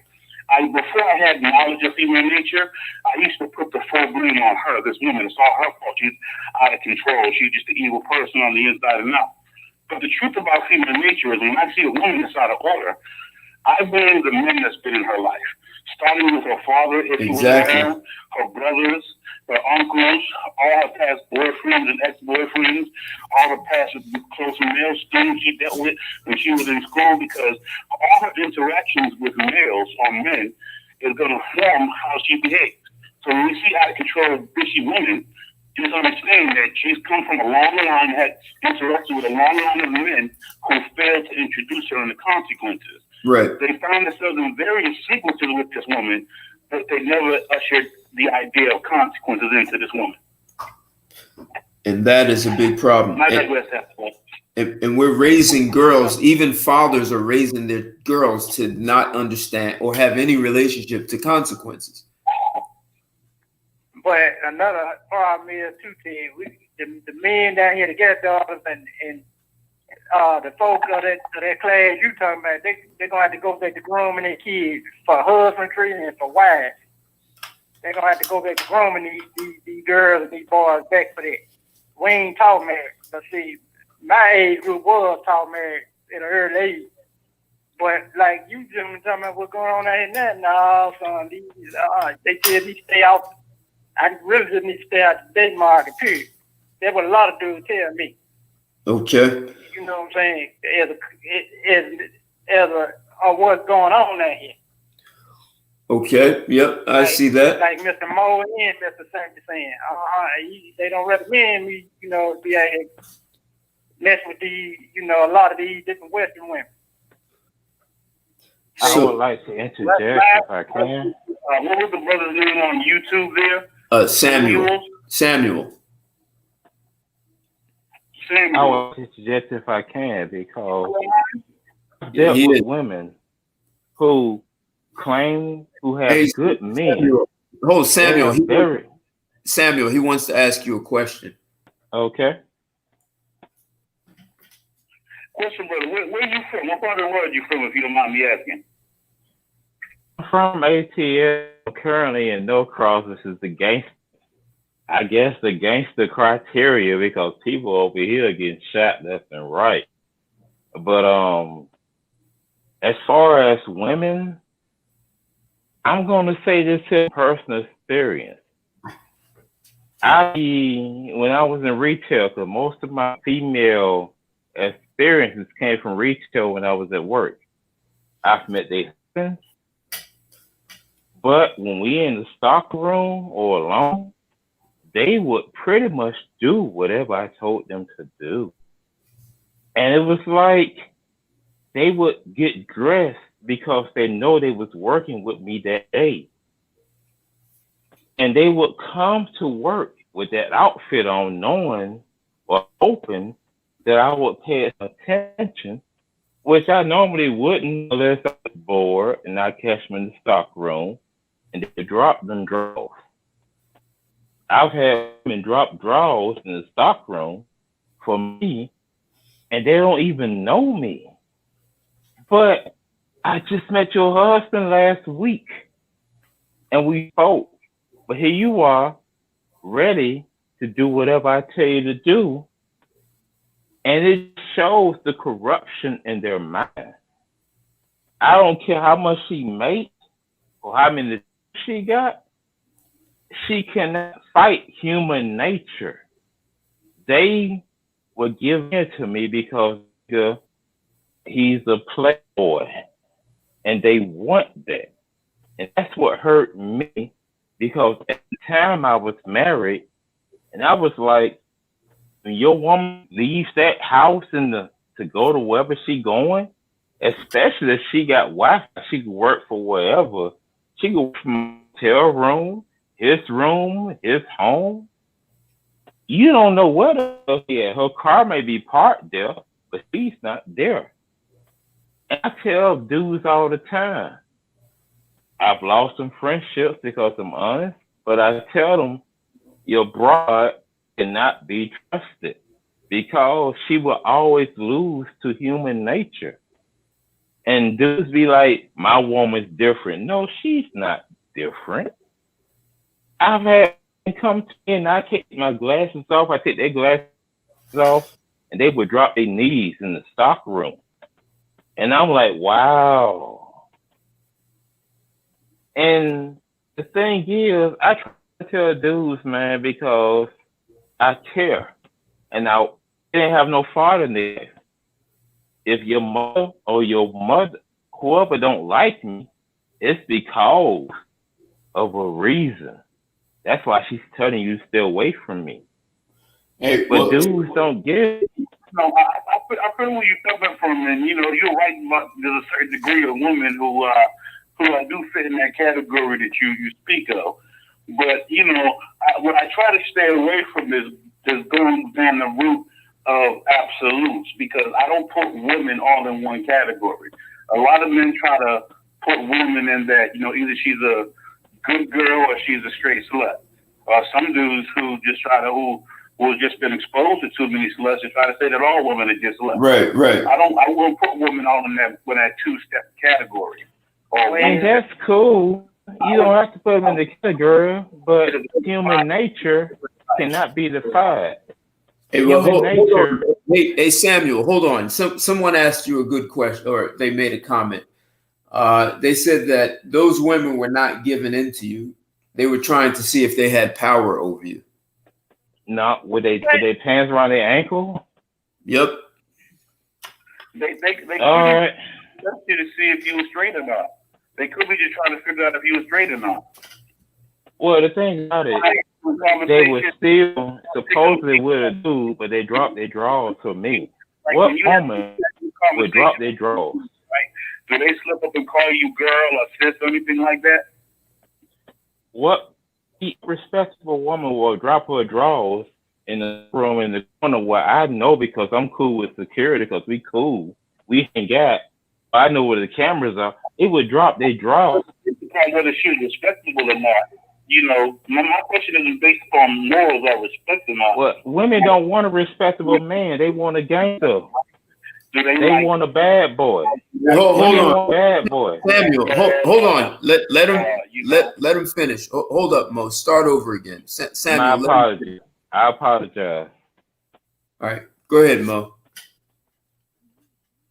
I was asking you that, the question I was trying to get across was it's not about their respect or morals. It's when you're interacting with these women, do they ever slip up and call you like sis or girl or anything? Does that ever come across? Does that ever happen? That's a weird question, but I have to say no. I've never had a woman call me girl or whatever. I mean, maybe I'm not getting it. Call you girl. Because sometimes girls will try to question the man's sexuality and they'll do certain things just to see if you straight. You know, because I remember when I used to work at Macy's many years ago, and there was this one guy. Let's see, he was a Haitian brother, but you know, he was always like a well-dressed man. He worked in like the section with like the makeups and the perfumes. He did a perfume testing on the girls and stuff, and he always had women throwing themselves at him. You know, now he wasn't gay, but the way that he carried himself and the way that he spoke, you would have, if you didn't know him, you might have thought that he might have been gay. You might have thought that he was a little sweet, but he wasn't gay at all. You know, of course, he would do things like wax his eyebrows, and you know, he was good with the makeup and the perfume and yada yada yada. But he would always get girls, and girls would always do weird things to test him. And some of the reasons why he was testing him was just to find out if he was straight or gay, because they didn't know. To answer your question, when women come to me, they come to me ready. It doesn't matter where we at. I could be on lunch break for 4 minutes. They'll meet me in our car. I've had woman in my car get in the back seat. Mo, I've had women in my back seat after they see a woman in my. They want a three-way, and I'm like, y'all know. I think because I was mad at the time, that made them want more, and they had men, but I'm like, I don't want you. Now I've had women test my manhood because they figure like, because I told you I want you, you need to want me, and I would push them to the curb. And it's like, I'm not that dude who's not used to getting women. So the only time I've had women give me an attitude was when I rejected them. And then it was all kind of BS at me, and that just happened. But luckily, my store manager and corporate women who wanted to have sex with me knew better.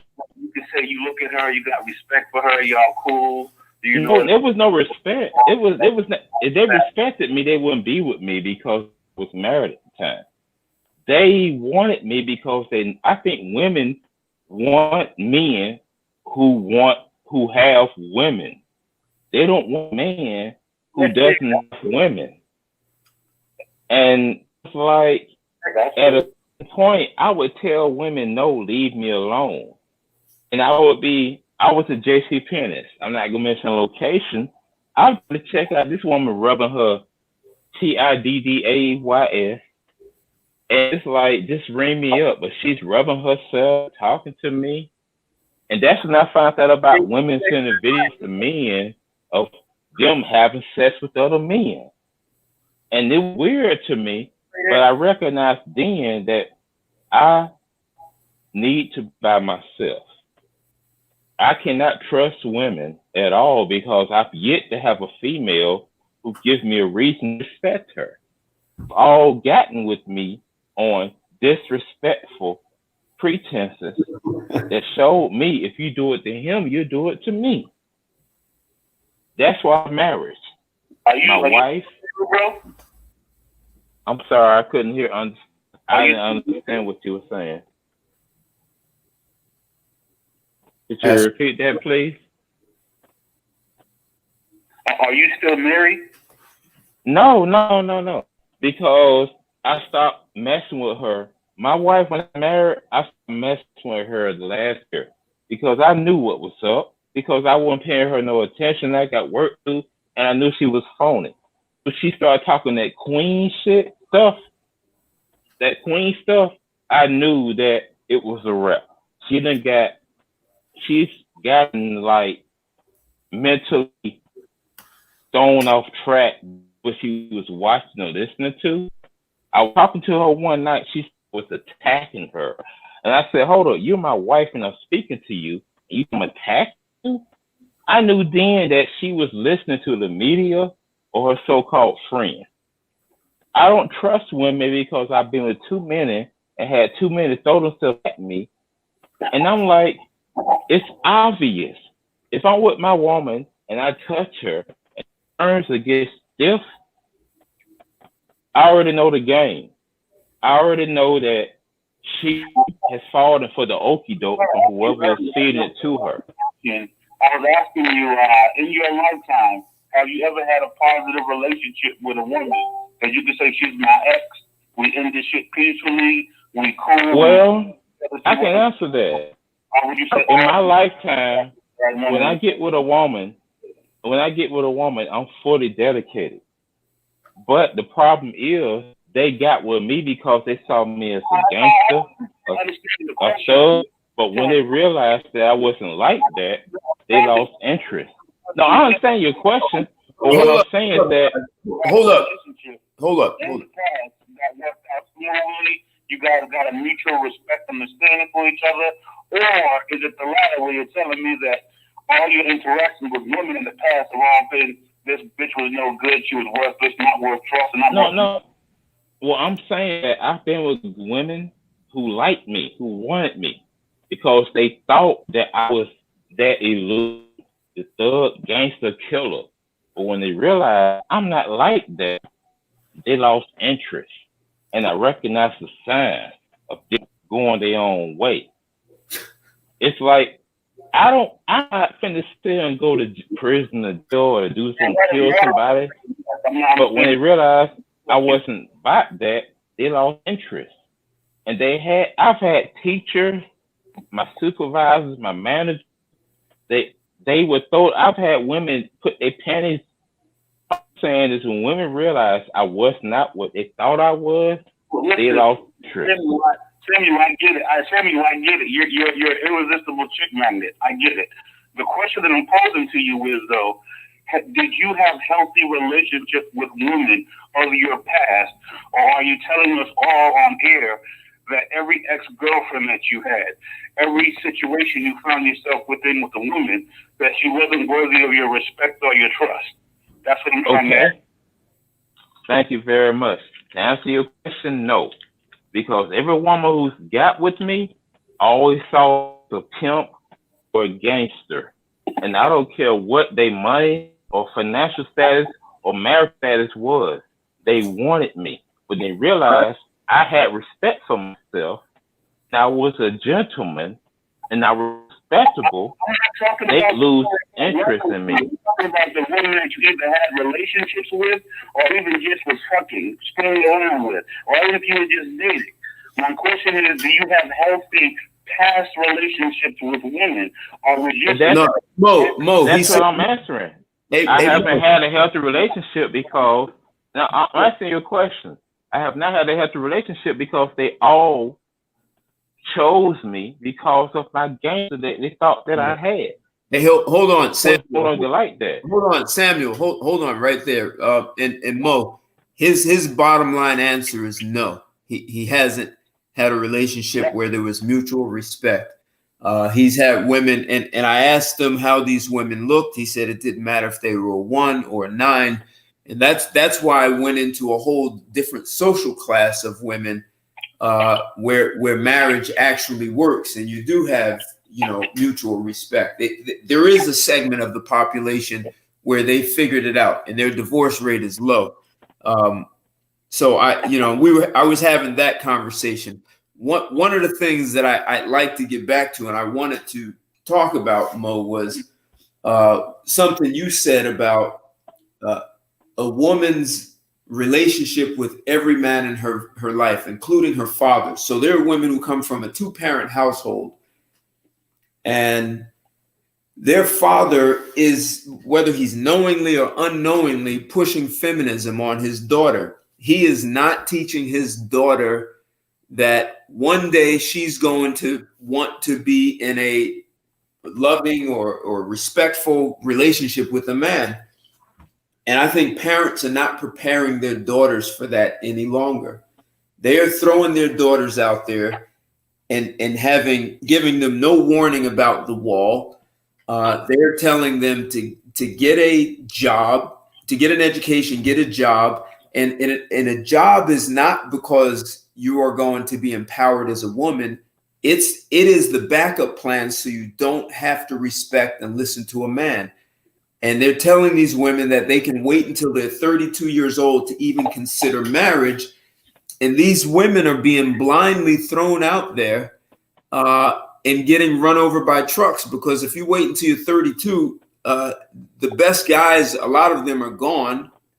And a guy has got to think, you're 32. By the time I get to know you, we get married, we have children, you're going to be about 35. And that puts a woman in, starts putting her in a risk area. So I think it's part of the problem is, like you were saying, Mo, is that a lot of women are being raised and educated right from home to sabotage their lives. That they don't have to respect a man. They don't need a man.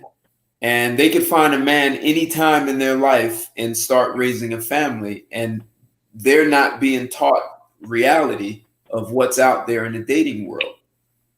So a lot of men don't want to invest in a woman who's been going down that path, the wrong path, I'll say.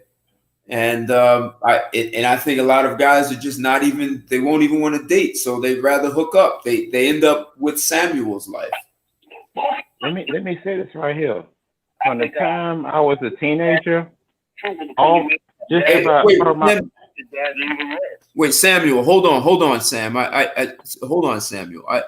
What did you say, Mo? I said you had an excellent point about a dad who loves, but based off of some conversations with people that I know recently, has made me really realize that it's true what you said about all dads in the country, but it's even worse when you have a religious dad, because these religious fathers, they're raising their daughters up, and they're very strict. They have this no boyfriend clause and all this stuff, and like the religion is just sexually oppressing within itself. So religious children are like a pastor or a minister. They have it even worse because the daughters are like pastors and ministers. This is why I think this is probably why you have like that old notion about the pastor's daughter or the minister's daughter. Some of the freakiest and most trauma abused women and sexually addicted women I've met have been religious figures' daughters and ministers' daughters, pastors' daughters. It's a problem.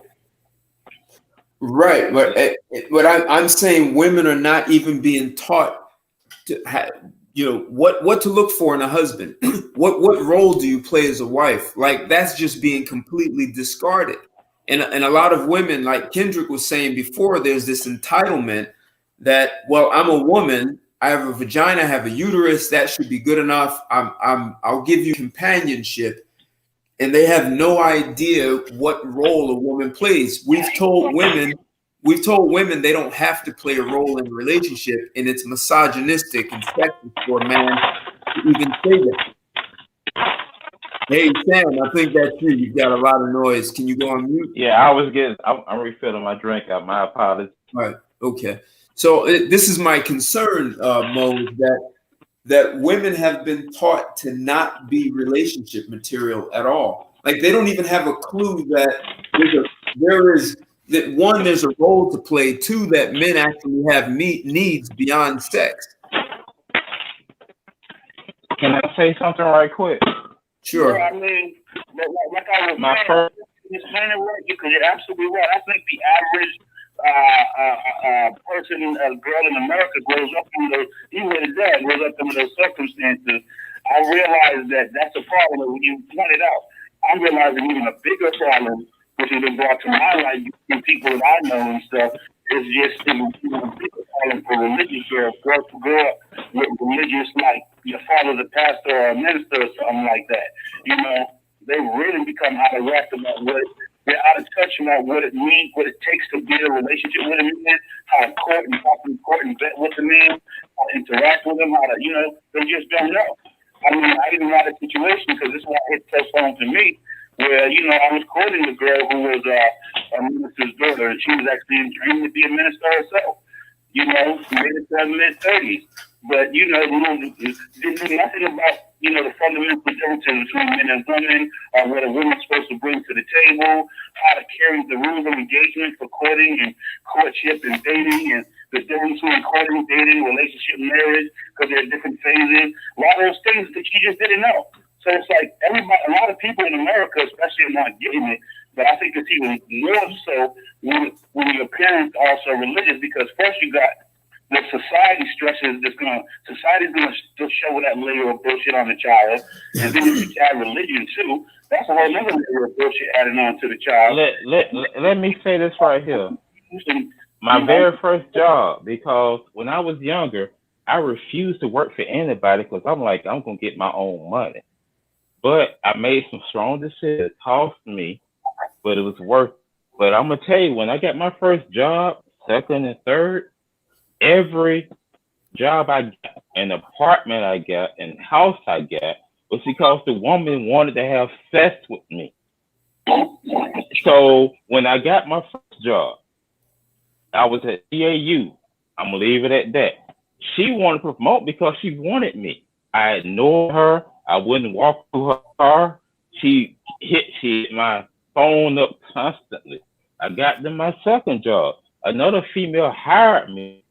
Even because of my background, I was not supposed to be legit as far as hired. She hired me because she wanted to have sex with me. And that second job, a woman almost broke my car window. She was there because she wanted to take me to a hotel, and she was married. Bottom line is, when you cannot fight a woman's nature, they are attracted by nature to what they're attracted to.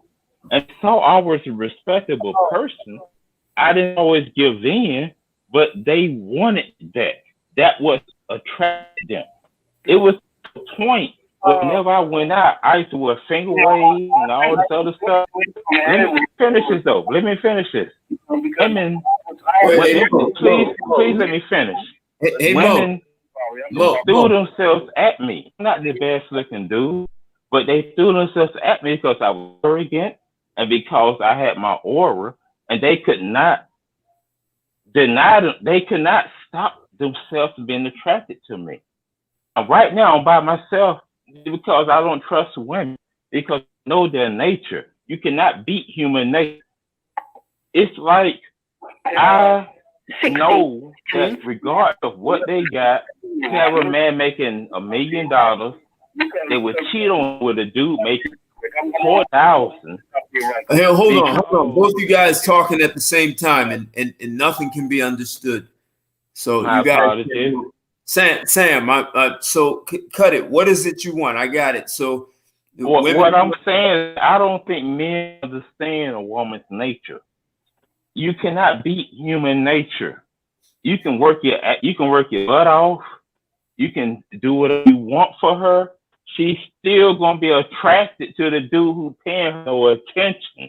When she goes to work, That's a if she got a pampered up in the butt, her phone, she's not doing that for you because you don't work at her job.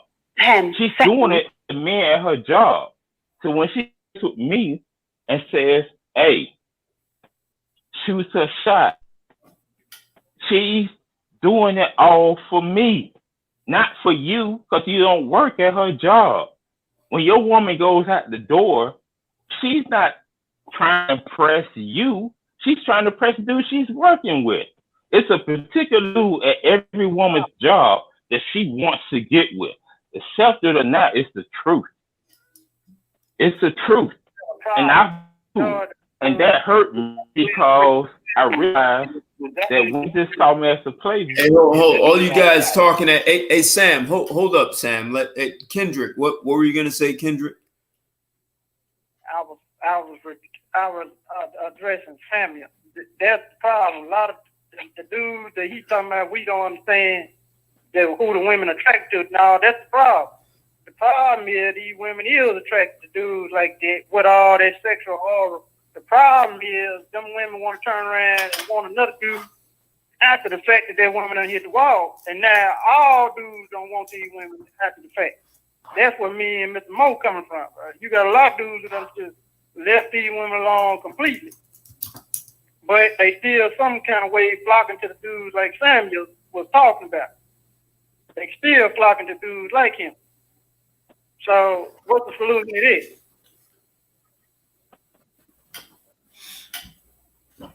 Well, They want to I see what the think what I gotta say even wraps up, applies into what to answer your question as well too. I think this all boils down to energy, and certain energy is like energy attracts like energy. You know, everybody's experience ain't the same because everybody's energy is different. You know, and I tell people, whether it's a man or a woman who may have like a complaint or something ill to say about the opposite sex, it's like, you know, if you're attracting these people into your life or these situations in your life, it's not that every single woman on the planet behaves just like this one particular woman or women who's been in your face. It's more about something about your energy attracts them to you to let them know that it's okay to behave a certain way. You know, they say 90% of conversation is nonverbal. So I say no matter I'm gonna say this here. That I'm gonna be quiet for a while. When the woman is in the hotel room with me, she tells me. Samuel, hold on, Samuel. I'm gonna be quiet. My apologies. That's it. Go ahead, Mo. Basically, to wrap it all up and to give it the short end, if you notice that there was patterns of people who behave certain ways or likely to do certain things in your life, and these people are always attracted in your life and are always prime examples, it's not that everybody in the world moves to that frequency or that vibration. It has more to do with the fact that you and your energy happens to attract that into your life. So instead of asking or saying there's something wrong with them, I think sometimes it's better to take a look at self and say, what is it about my energy that attracts these characteristics into my life or these patterns into my life? You know, I think that's the more mature high road to take because energy is attracted, you know, and I don't put women in like, I'm hard. People who know me know I can be very critical of women and very hard on women, but I don't put women all in one box, you know. So I think that's a good question that we should ask ourselves. Well, see, I put them all in one box because all showed me the same end result. I'm just being honest with you. I mean, when I was this woman I was with, she said to me, if you lick my nipple one more time, I am not going home. I had to make her go home. And I was like, wow, that could be me at the house waiting for her, finish telling me to lie before she showed up. And I was like, this is incredible. Like I say, I got an average car. I don't make no ooh-wee money. I'm just an average dude. But these women do whatever. Let me finish, Mo. These women would do whatever I would tell them to do because of my so-called reputation. If they didn't get it from me, they heard it from someone else. And they would sit here and call their husband or their boyfriend and tell them a bunch of BS because they wanted to be with me. Knowing I was married at the time, which I was going to tell you, I'm not going to lie. I knew my marriage was over because I knew my wife, she was crooked as whatever you wanted. Because I had got comfortable. I let my game go. I believed in trust, which she gives back. So when I talked to her and I talked to these other women, they only wanted me because of what they thought I was. And that I was that I wasn't, but they wanted so-called bad boy in their life. And these women had very good husbands. They had hard-working husbands.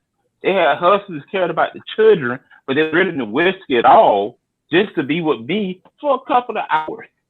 That's why I don't trust women, because I've to be proven wrong. See, what I'm trying to tell you is, as a man who's even lived that lifestyle, to me, it's like when I understood that about female nature, it's like it comes with the territory, so you already know that. So if you know that their nature and that's how they behave, and we have to be honest with ourselves. Not all women are going to do that. Like you're not going to do that. But how do you know that all women? It's a certain thing called human nature. You can't say not all. Of course, nothing is absolute, but I've to be proven wrong. That's the point that I'm making. I've not had one woman prove me wrong in my agenda. Hey, hold on, Samuel. So Samuel, I'm gonna let me say something. So I two things. One is, so I spent a lot of time being that other guy. So I understand what you're saying, and I've seen situations that I didn't even take where I could have taken, even with sisters where I didn't take it and I could have. Well, one of the things that I was thinking about, especially at my 20s, was if I keep playing around with women like this, I'm not developing as a man the way I want to develop. I'm in some ways retarding my own personal growth and progress. So I intentionally stayed out of that.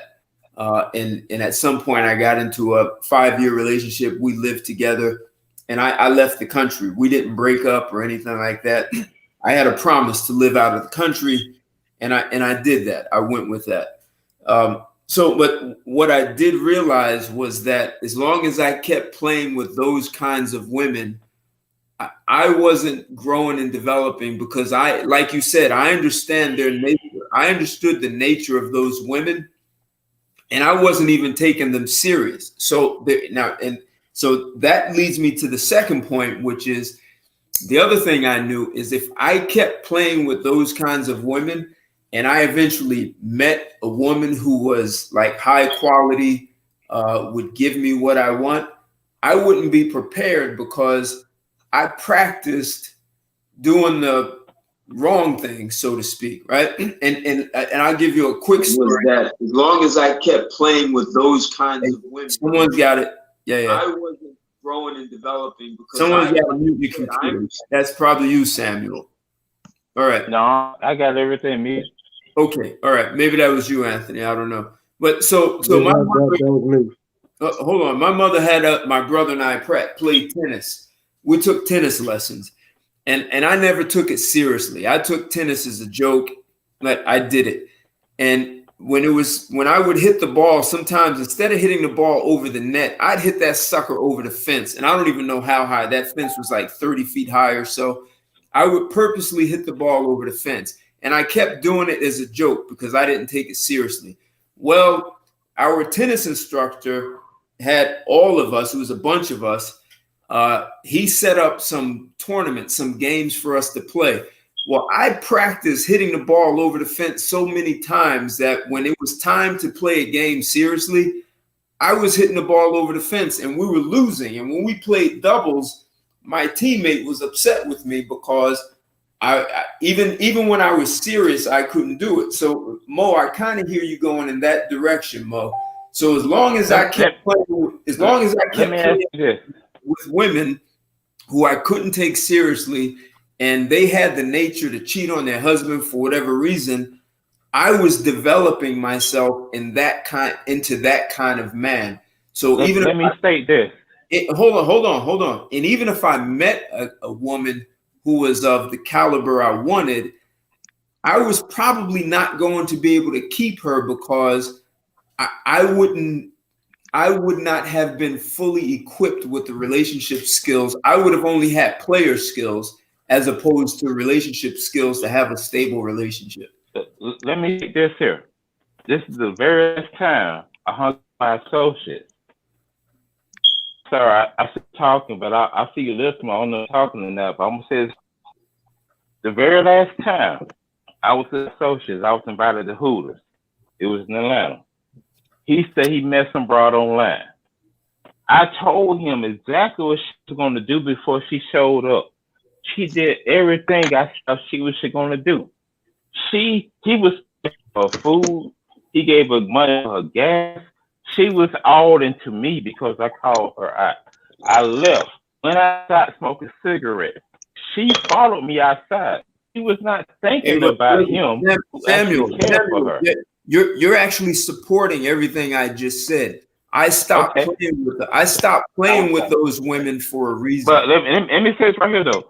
I told him because I'm a diabetic. I bet it. I'm not gonna say the reason. I got my reason before it. But the thing is, I told him I left my bag at his house. His friend at his house. He called her and told her I was coming with my bag. She came to the door butt naked with a t-shirt on. All right, and invited me in. I'm gonna stop you right there. That's the point I was making. I stopped playing with those women. All right, I want to hear. But the thing about it though, I forget to me the woman who went against. I was expecting. I forget, and I'm 47. We the same age. I forget to me the woman who did not go against my thoughts. I felt she would do. I got it. So there's something called self-fulfilling prophecy, and we can set ourselves up. Just like when the way I played tennis wrong, and then when it was time to get serious, I still played wrong. So we can set up our lives. That's all that we find. Women is like Mo was saying, we can set up our lives that women know you're that kind of guy. I had a married woman say to me once, and I'm going to crude language. She said, the reason why I like guys like you is because you don't give a fuck. I can play around with a guy like you and not worry about you messing up my marriage. She said that's what she said to me. Yo, Ted. Yes. The downside of what you just said, and that woman who don't care, is that lady could have got your head busted, man. I understand. I understand, Kendrick. And that's how I grew up, Ted. Kendrick, I understand. I understand. But that's what I'm really getting at is if you play in that world, you can end up staying in that world. Anthony, I want to hear what you have to say. Yeah, well, I came in kind of late, so but I guess I've heard enough. Well, with the our relationships a thing of the past, right? I mean, I'm not going to necessarily say that, but like we've said over and over, there's has to be some changes. Things have to change. Well, I think part of it is I agree. And if I could say something like quick, just so I can, he was definitely right about a lot that he was pointing out. I try to help other men know that we, and women too, anybody who I speak who was willing to listen, shit. I think it becomes problematic when we start putting situations and looking at situations as absolutes. He's right when he's saying, but when he's saying he's right about those type of women. and he's 100% right about those type of women. But we also got to keep in mind that those type of women don't necessarily speak for all the women that's out here. Like I've said, between the good girl to a dirty slut, I say there's probably a good 6 points and 6 different types of women. A lot of men put women in just that two woman category, the good girl, bad girl category. You know, so I try to stay away from that. You know, absolutes really don't help, and it's really not proven. And it's like you got to be honest. Even if let's say if you're a very rare breed of man that can say that every woman I've hollered at, it worked, and women just come flying to me 24/7. You know what I mean? The average man out here in America has to put in some kind of effort and work on himself, his life, on his own game, one or the other. It's going to be work in order to, you know, to be in that predicament. So, you know, to just have a mindset will feel like, you know, it's just every woman. I used to be like that in my very early red pill stages, and I had to realize that was nothing but red pill rage when I would put women and say all of them. Now, when I speak on women or criticize anything about women or female nature, it's coming from a place of really understanding their true nature, their mind, based off statistics, based off of history, things that can be proven. I give out actual numbers, percentages, and studies that can be proven. Like when I say Harvard did a study that proves 70% of domestic violence was instigated by women, initiated by women. These are things that we can look up and prove. Right. You know, Mr. but I never would say absolutes. Mr. Mo. Go ahead. But for brothers to tell me over 75% of them out here done hit the wall and they sluts or something like that make my ears stand up on end, man. And I'm just telling you from my perspective. So, cause I'm still new in this, all the dating and the courtship. I raised up in a Christian household, 2-parent household. Them old folks didn't play no games. They reared every last one of the kids that come through this house. They didn't play it. And like I was telling Mr. Ted, I grew up in the polite society. I didn't grow up in the gutter trash society like a lot of my cousins and a lot of folk who still out in the streets, just in the family. They kept a watch eye on me. You know what I'm saying? To make sure I didn't turn that light. A lot of my cousins, they still out there in the street. But for somebody to tell me 75 or 80% of them out here doing all this stuff that you and Mr. Anthony talking about, that's a bitter pill to swallow, man. Well, you know, that's crazy.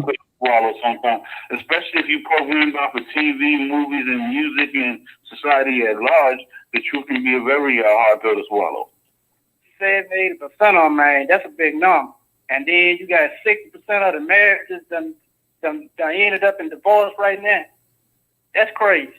Yeah. You basically feeding the whole. As far as recorded history goes, it's only been going. The percentages each year, each decade has gone up. It's never once gone down, not even a little bit. It's ever since the conception has just gone up. And if the marriage rate don't down, don't plummet, Mr. Moore, ain't nothing left out here like Mr. Ted said, except a lot of fornication out here. Well, that was fornication. The marriage rate went down, but the divorce rates haven't. The marriage rate's gone down. When you think about it, the marriage rate's gone down, and the divorce rates have been steadily, increasingly going up without ever stopping or going down. There's not like a 5-year or a 10-year period where things started to look good, and the divorce rate went down. No, it's always gone up. Something to think about. And that's also, that ties into me, that's understanding that even more proof that humans are not monogamous. That's something else that I wouldn't promise a woman either. I'm not going to promise a woman monogamy because I understand that humans are not monogamous creatures. I understand how the unit of monogamy started and why it exists.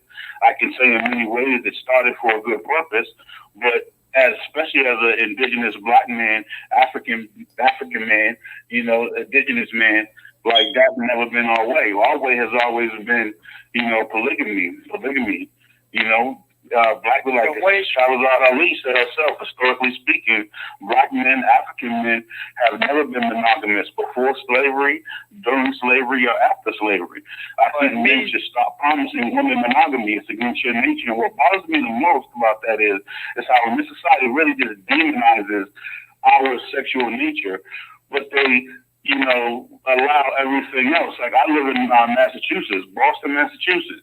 My neighboring city called Somerville, they push for this whole statewide thing for polyandry and polyamory relationships to be accepted as norm and not viewed as, something illegal or lewd or anything like that. And it's been passed and it's okay here. So it's like, so wait, let me get this straight.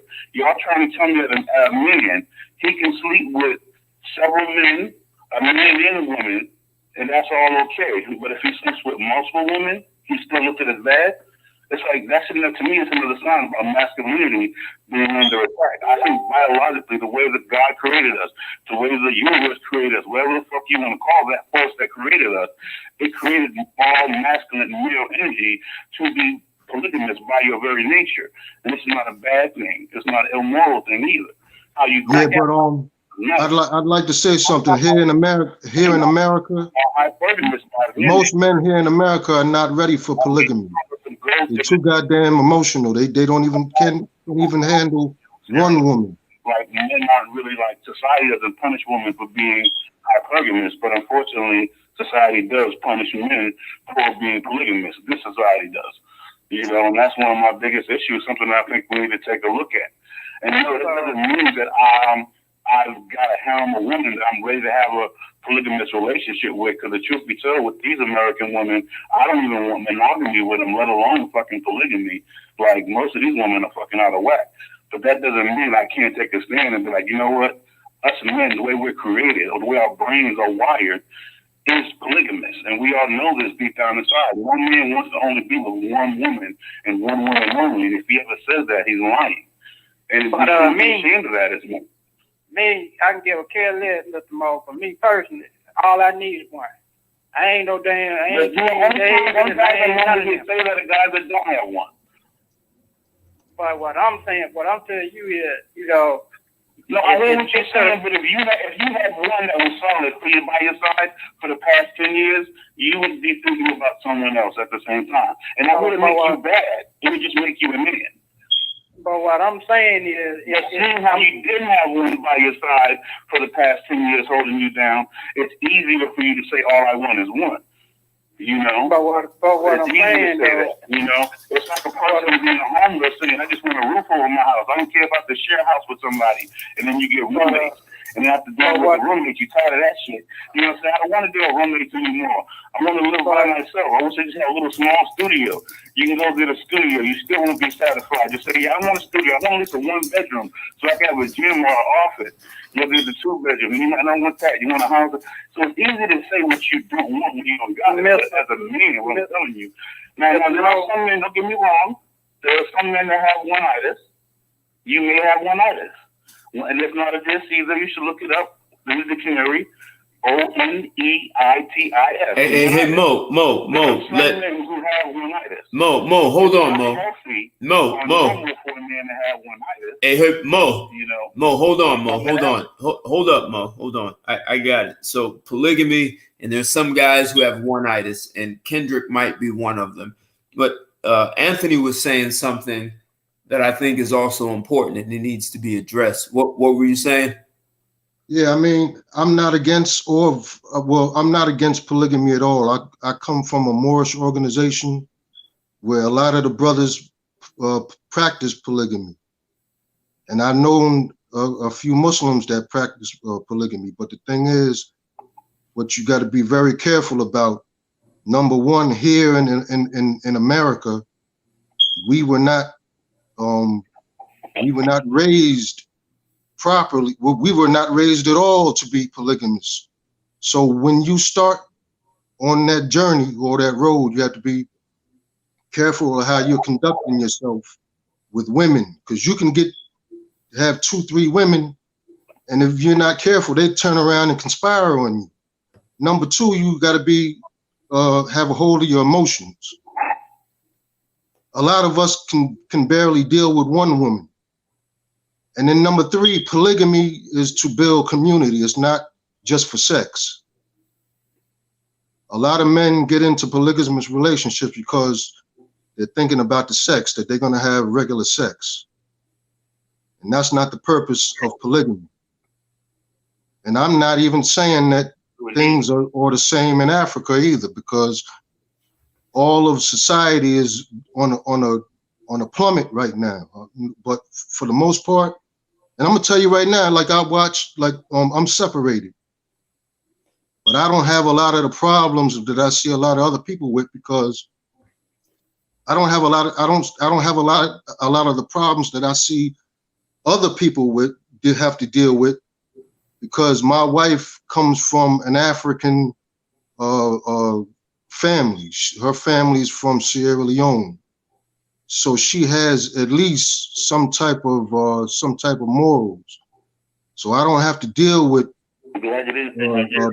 baby mama drama and things of that nature, you know. But I did have to deal with other things. She was born here, but the one thing I see with like her brother was born in Africa and raised there until he was like 15. Then he came here. Her parents left him in Africa and came here 30 years ago and had her and her sister, and her brother came over afterward. But what I see with African men is they're very poised. Like my brother-in-law, I rarely see him raise his voice. Even sometimes to the point where I had to think whether it was something wrong with him. But I realized that they wield their masculinity in a different light. And it's the same way in the Caribbean. Like I'm not going to say all, but a lot of my West Indian friends, like their women were scared of them. So you have to think, you know, like what we deal with here in the States is a very big problem, and men, or especially black men on the whole, the state that we're in, a lot of it's our faults, because we allow this shit to go on. Just like we've said in past shows, if we stop allowing women to conduct themselves in this nature, a lot of this shit will stop. Like if a woman comes to you and she has a husband or a boyfriend and she wants to so-called drop her drawers, you should tell her, go the fuck home. Get the fuck away from me. But a lot of men won't do that. You know, that I don't know, for the most part in the Middle East, you know, men are dirty over there, they do shit. But for the most part in the Middle East, women are held to a standard. But so all I'm trying to say is we got to start holding women to a standard, and that's it. Just like they hold us to standards, we got to start holding them to standards. And I mean higher standards. Like we shouldn't allow like a shit. How you want your wife to come home to you, you should make another woman, if she comes to you and she has a significant other, you should hold her to that same standard, and you should tell her to take her fucking ass home. She shouldn't be out here chasing after you or other men. But until we start doing that, things is not going to change. Yeah, Anthony, can I drop in for 5 seconds? I got it short. Hey, go ahead, Alex. Go ahead. You've been quiet, so go ahead. Yeah. Anthony, I was digging what you were saying. I just want to drop my 2 cents on the polygamy versus monogamy, you know, relationship style. There's more than one you know, type of relationship. I think today's society, I think the common notion is that women sort of demand monogamy and men give in, right? That's like the narrative. Right? Is that women, you know, there's that joke that like from an old movie, it's like, oh, monogamy is like some type of wood to men. They think it's mahogany, not monogamy, whatever.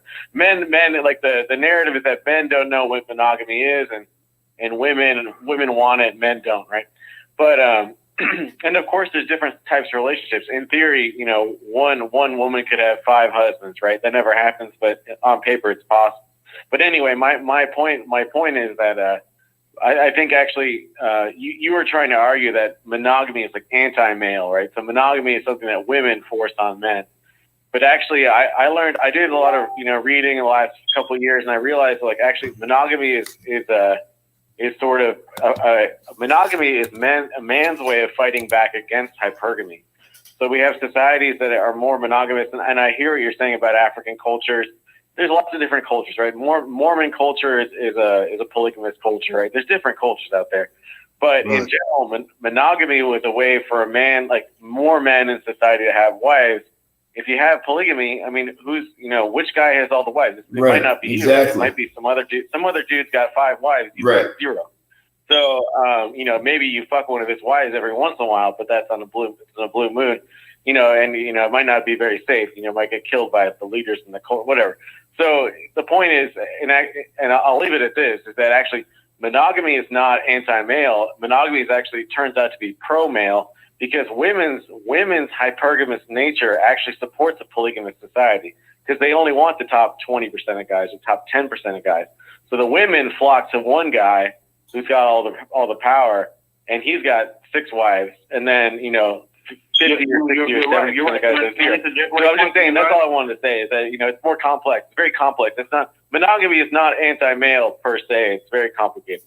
Okay, well, I gotta say, monogamy was anti-male. What you just described, that's what men came up with their laws and governing society. But what I was talking about is our biological nature, how we're wired, how men are wired. I agree with you 100%. That, Also, there's a difference between when you're discussing the male's biological wiring of polygamy and then actually engaging in a polygamous marriage. When it comes to, am I on? You had it right. He was right about that, because it should happen only when, because you have a difference. There's a difference between forward polygamy, when you're dealing with polygamous relationships or marriages, there's only 2 ways to go about it. You have what I call forward polygamy, and you have backwards polygamy. Now, forward polygamy is when you have wives for reasons. They all know of each other. There's not no secret shit. Backwards polygamy is some shit where, the guy is going to each girl, each side of town, telling her he loves her, and he's her one and only, and you're lying, you're misleading the woman. That's backwards polygamy. Now, as far as polygamous marriages go, again, there needs to be a reason, and it's more when it's done on a forward polygamy. It's about asset building an empire, having intergenerational wealth, and so on. As far as society, you are. Hold on. The idea of monogamous marriage, and monogamous, that's not something that we do by our nature. That's something that society taught us to do. Society had good reasons for why they came up for it.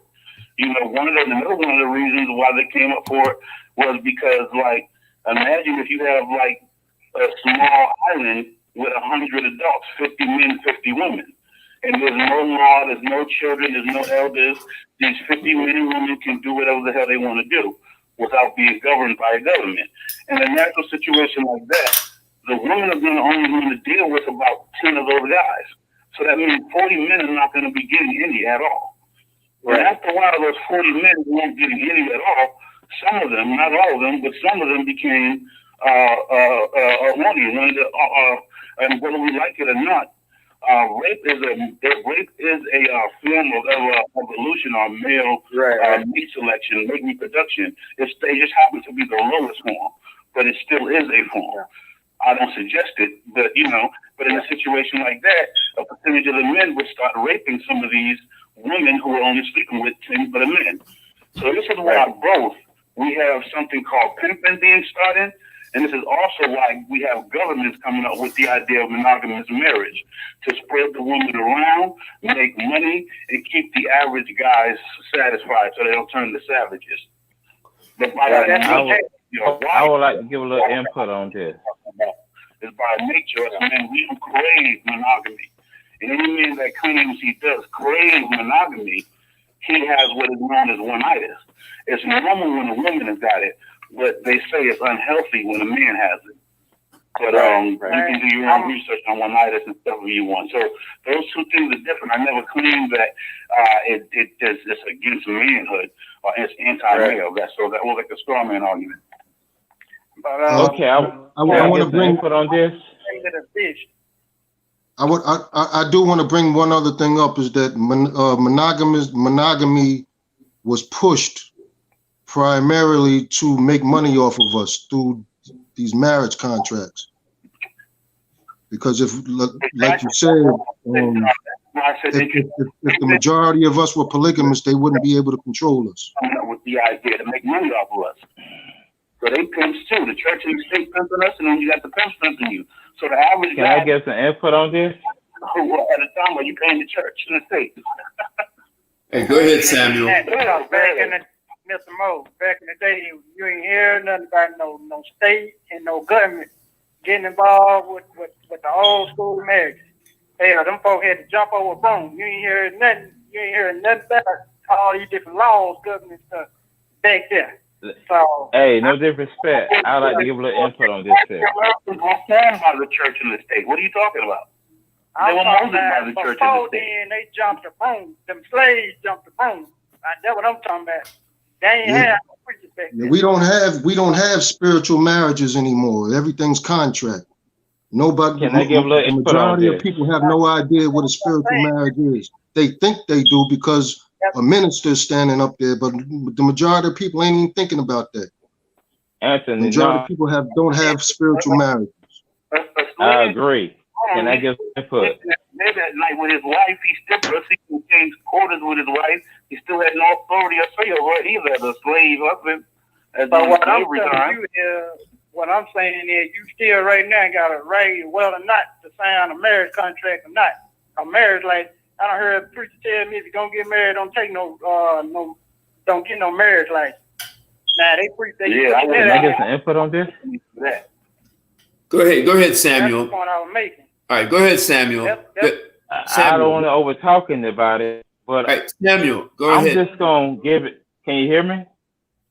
Go ahead, Samuel. Samuel, go ahead. Can you hear me now? Cause I want to be sure I don't be wasting my time. Go ahead, Samuel. Thank you very much.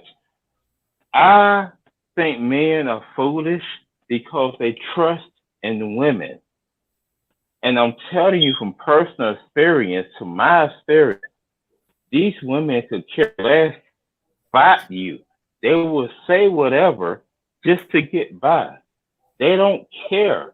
Because, like I said, regardless of what anyone says about me, from my personal experience, these women put and have put and will continue to put their husband to the side to get their momentary satisfaction.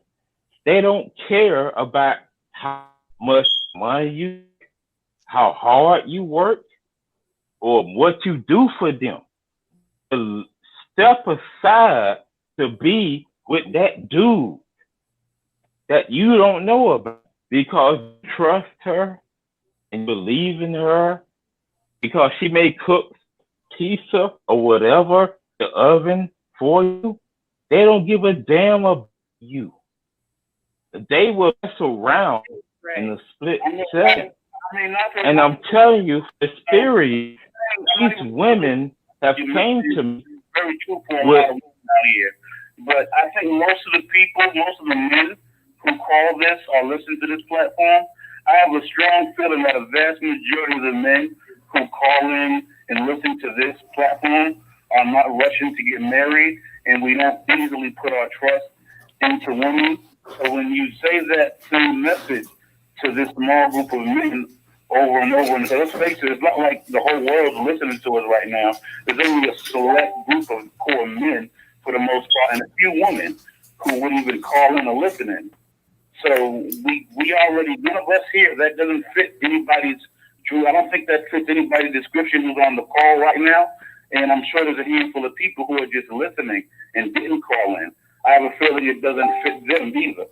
So when you say that same thing over and over and over again, it's almost like you're preaching to the choir, and it's like you made that point. Do we have any new points? Mr. Mo, I would add this to the conversation. It's almost like what Mr. Andy was talking about with the polygamy stuff. I would assume that everybody be satisfied with a swing or polygamy or open marriage type of setup. Wouldn't y'all brothers agree to that? It looks like that's where the cuckold folk want to take this anyhow. I don't think that stuff is. There are a lot of people who do it. I personally don't think it's productive. I personally wouldn't sign up for it, but I'm not going to look down at another group of adults who choose to engage in those type of relationships. To each his own. I don't think nothing beneficial comes from it, unless you're just a nymphomaniac and you just need to release all the time. But outside of that, I don't think anything else really comes from that. But it seems like that's what the society headed though. Saying the regular relationships are dying. It seems like you got no other options out here. But the polygamy, you a polygamist or a poly type of person. Other than that, ain't the average man in America, poly, he can get poly definition. Yeah, you know, I'm gonna say 30s and is still a virgin. Like I believe the average girl is dying today, and she has a higher body count than the average guy does. So the truth what's really going on in society is Can I say something right quick? Women are practicing polyamory, bisexuality. They're doing whatever the hell they want to do. That's what women are doing because they're free to do. Can I say something right quick? I notice when I go out in the average car, women, they see, but they play like they don't. If I go out in the Corvette, whatever, all of a sudden, all eyes on me. It don't matter how respectable you are as a man or how right you do. You cannot defeat female nature. They will do what they do. Trust me when I tell you. That's why I'm single. I'm not looking, because these broads are not to be trusted. They don't care about what you have inside of you. They only care about what they see. I don't think they need to be. Yeah, but you're beating the dead horse because on this like the brother said on this show, version of this, many of us we already know that. You, not for a woman. Okay, my apologies. I think anytime you're engaging in any tit for tat with a woman, that's a very feminine behavior. I don't think men should engage in feminine behaviors like going tit for tat with women.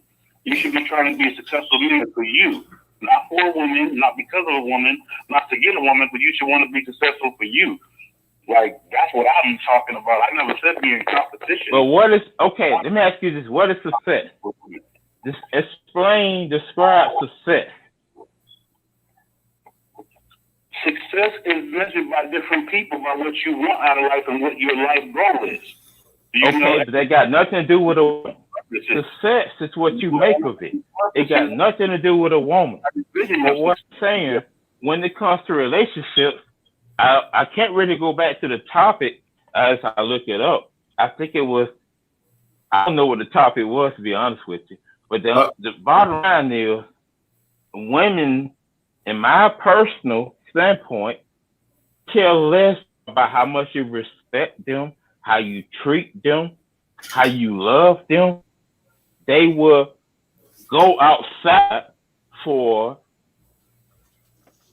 dude. And I think men need to recognize that and understand that. And hold on, Mo. Hold on, Mo. Ted had said, you remember earlier when Ted had pointed out how women, after like especially having 5 different men in her life, she loses the ability to make pair bond with particular men.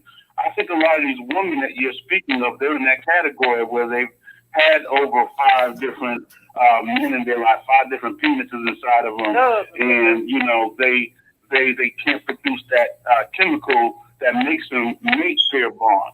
So with those women, that is exactly right, true, and exact. You know what I mean? They carry themselves like that. But what makes one woman different than the next? Well, actually, Samuel, he just explained that. He just explained if a woman has sex with too many men, she becomes emotionally unstable, and she'll make a lot of poor decisions. So, this is what I was getting at earlier. But the other thing you did say, Samuel, is you expect a woman to work for something. You don't just give it to her for free. And Mo, you talked about putting demands on a woman, and it seems like a lot of, so there are two things. One is a lot of men don't know they can put demands on a woman. A lot of guys are being raised as feminists. If you were born and raised in the U.S., you've been touched by feminism, whether you like it or not. And as a man, you may be supporting it. So when a father is not teaching his daughter or saying anything to her about make sure you find a good husband and be prepared for that. If he's not having those kinds of conversations, most likely he's promoting feminism, that she's going to have the backup plan is, I can divorce and have my own money and I don't need you. And so that means even that him as a man is not even putting the kinds of demands that need to be put on a woman. And part of the problem is guys are afraid to put demands on a woman. They're so concerned about, hey, Samuel, you got to go on mute because the ice is banging, man. I can hear it. Apologies. Okay. So what I'm saying is that men are not putting demands on women. They're not saying, here are the boundaries, and if you step out of that, you're disqualified. So women, like you guys are saying, women are just doing whatever they want, and their mothers and their fathers are raising them to do that. And with so many more women coming out of a single parent household, she doesn't even know what cooperation looks like with a man. So, and if you're not providing any kind of guidance as a man, if all you expect, this is when I was going back to me learning to play tennis the wrong way. If I know all women are going to be screwed up, then I won't even put any demands on her to act accordingly in a relationship. If you do that, she will step in, not in line like a child, but she will step in line like you need an adult female to do. And if you're not doing that, then women are going to look out of line because you don't even know what boundaries to put in place for her. But Can I say this right here? I have to be in a position where I have to fix no woman either. No, whoa, this is not about fixing. This is not about fixing. This is about a man taking a leadership role and putting in boundaries. A woman will not know what your boundaries are until you voice them and you sit down and speak to her. Like I think Anthony was you saying, the way African men express and exude their masculinity is not by yelling and attempting. Yeah, they don't. Yeah, no. Right. So you sit down and have a mature. I've never seen my father-in-law raise his voice, and I've never seen my brother-in-law raise his voice. But they can put boundaries in place still, correct? Yeah. But I seen them how they put their foot down, and it's not raising their voice and arguing. I'm not saying that at times that they don't have to do that. Right. But what I'm saying is that it's only when they really have to. They don't do that like how we do it. And what I'm talking about here, I'm 50 years old. And what I'm talking about, I had to learn all this shit the hard way. Anthony Knox, Right. everything you say, I agree with. I want to say this right here, though. You never heard them raise their voice. Can I ask you, where were they from? Africa, and I've had friends from one of my good friends were from Guyana and Jamaica, and women don't disrespect them like they disrespect us. That's not. I want to. In the interest of fairness, right? In the interest of fairness, right? Now, I know. I'm not saying they don't. I'm saying that they don't. They're not as apt to. I studied a little bit of everything. You know what I mean?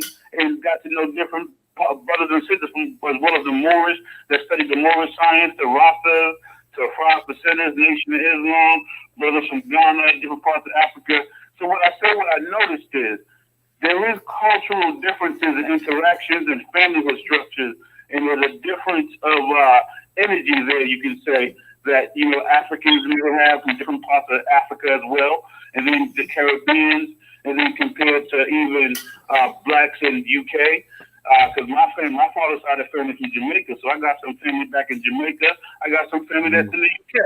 You know what I mean? And I got family here in America. So the energies and the interactions that, you know, my father and my mother's side that I see in the families how to interact, it's not the same. There's a definitely, you got to factor in the types of trauma and the types of colonization that the people have gone through that plays a role in it as well. So there's different energies there and understanding the cultural differences in different places, like outside of America, especially too. It's like this is something that men, especially black men in America, we only had it between the end of slavery and the start roughly the civil rights movement. And the it that I'm referring is when you was a husband, you had all the responsibility for wife and children, but you also had all authority for wife and children, over wife and children as well. Today, when we moved into America, is where the husband signs up, he has all responsibility, but he has no authority. And then you mix that into the fact that the DNA says, you know, you were the sons of slaves, our ancestors lost the war. They know they look on money is the truth. They see dead white faces. They don't see black faces. So it's a subconscious thing that Black American women deal with in terms of interaction with her men on a deeply rooted level that, like, say, African women just didn't have to go through. You know what I mean? Can I say this right here? Can I say this right here? That have gone down that makes the difference in how we interact with each other. Can I say this right here? And I'm not saying, and we both know, like me and yourself and Ted, because Ted's family is from the Caribbean as well. But I'm not saying that they don't cheat and that they don't go through things. It's just not on the scale that we deal with it here in the United States. Can I say this right here? Yeah. Can you hear me? They have all authority and they have all responsibility. In America, we are going to a state where we have all responsibility, but we ain't got no authority. Can I say this right here? Yeah, hold on, I'll be back. I'm gonna go check on my father. Can y'all hear me? Can y'all hear me? Samuel, we got you. Go ahead. We hear you. This is my personal opinion. It don't matter where they from, what continent they from. You cannot beat human nature, female's nature. However she met you, that's what attracted her. But when you switch and start to trust her and treat her with respect, she will lose because you're going against what she initially saw, which was, I'm only speaking for me. When the woman meets you, she is not looking at your respectability or your character. She's looking at your gangster. She's looking at what gets her wet. And I'm telling you, you can sit here and meet a woman and decide that she's worth it and you're going to do this and that. That's not what attracted her to you. She is going to go for the thuggo, the hardcore gangster, thug, whatever you want to call it. She doesn't care about you being intellectual, respectable, or whatever. Whatever it took that she saw in you to get with you is what it's going to take to keep her. If second you switch that and you start talking to her, being respectable, having conversations, it's going to lose her interest. And I'm telling you from personal opinion, personal experience, she doesn't care about that. Y'all can sit here and say, I'm going to do this and that, and I'm going to do this and that. She's not concerned with this and that. That's not what turned her on to you. All right. Hey, Samuel, Samuel, we understand that. Like, hands down. Maybe I'm wrong. Okay. I apologize if I'm wrong. Maybe I went overboard. No, Samuel, we understand that. Hands down, we understand that. And many of us, I've already told you, I've been in the front row. I've been with the married women. I've been with the girls who have boyfriends. I understand that. I understand that women. Hey, Kendrick, you got to slow down. I understand that women desire sex more than what most men understand. And I understand that women are looking for a guy who are going to sexually fulfill them. I understand that's one reason why they may step out on their existing relationship. But we've got other problems that some of these women do not even know how to engage in a relationship. Like they have. What should men do to solve the problem? They're coming out of the house because we live in a culture that have told women they don't have to play a role in a relationship. And a lot of women don't know any better because that's all they know. It's like if I speak to you in another language, if you don't speak that language, you won't understand me. So there are a lot of women, just like you only know the language they taught you. In the US, women know what they've been taught about relationships. And most of it is that they don't have to play a role, that they are there to be a companion. And I know Mo has talked about hypergamy. One of the things one of the things women know they have to look for is a man with resources. And she's going to get the best man she can get with the greatest resources possible. And women do want sex. Like what you're talking about is women desire someone who's sexually going to fulfill her. And she may not even care about what kind of man you are. She may not have respect for you. What you are going to give her the sex. But women are also looking for a man who can provide resources. We understand that. And there are women, there are women who do think about legacy, right? So I'm going to have children with this guy, and I'm actually going to create a family, and I'm responsible for certain things, and this guy is responsible for certain things. And those women may be harder. Those women who stick to their role, it may be harder for you to find those women because they don't make themselves available to you. My question is, how can this be solved or countered? Solved? What was the last word you said? How can it be solved? What? Or countered? Because I'm speaking for me. I've yet to the woman to not give in to what hell I tell her to do. And I'm a man. And Mo addressed that. So there are women. So that's why I asked you, how do these women look? What are their socioeconomic class? You may only be putting yourself in a position to meet those kinds of women, and that is it. What's those type of women when I've met numerous women of all aspects, and they've all came out to be the same? The way that you're looking at women and you're painting them as if there's this one way, I think that it becomes to a place where, like, there have been several great minds who have studied female nature deeply, wrote books on it, wrote lectures on it, actually went in and studied the human brain, and they've come up with understandings like things such as hypergamy and hybristophilia.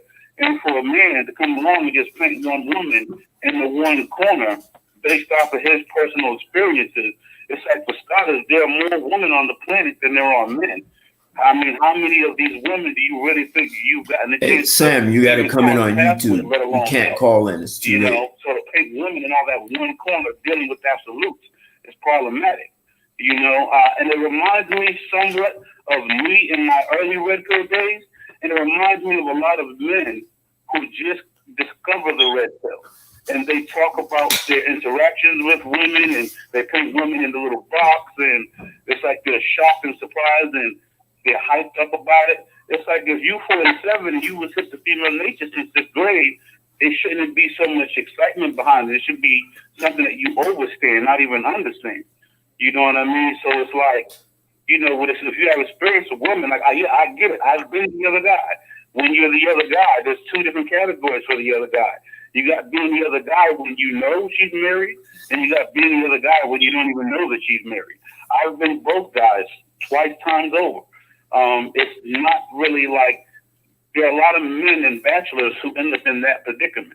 And we all know this, and we should know this by now, especially if you're, over 30 and you've been with more than 10 to 15 girls in your lifetime, then you should already know this. And I'm in that category. There's nothing special about that. And there's nothing special about me for accomplishing that either.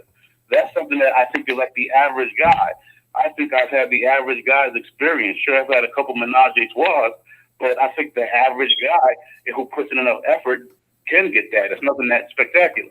So I don't get impressed by, moved by, or motivated by female nature. I understand what it was. I don't hate it, but I don't judge it and put it all in one box. The same way I understand a bird flies and a fish swim. It's because it's its nature. That's what it was born to do. That's how its mind is created.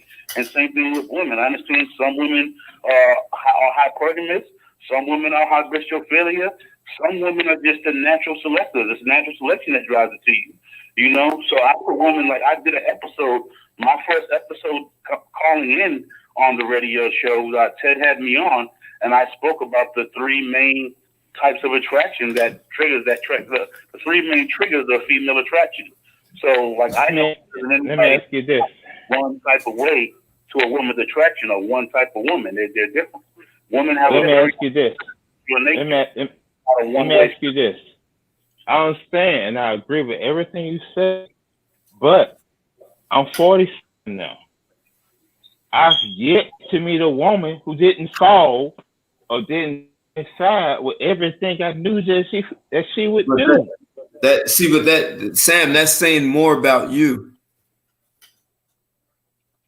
Okay, I'm listening. This is the last bit I want to drop, right? The last bit I want to drop. You know how we spoke about how if a woman's in a situation where after 5 men, like it makes it impossible for her to make pair bond. I think there's an equivalent for us men as well, and I feel like that's something that I'm dealing with as well, and I'm just going to deal with it.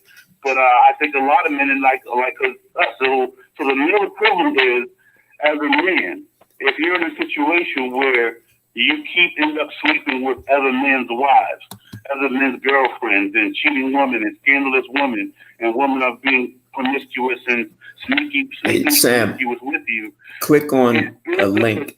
It says Streamline. I'll put it in right now. And a disdain of women, and it makes it impossible for you to have the chemical. Also have you the see my name needed to in mate the chat on the side. If you ever chose to or wanted to, it's the same thing.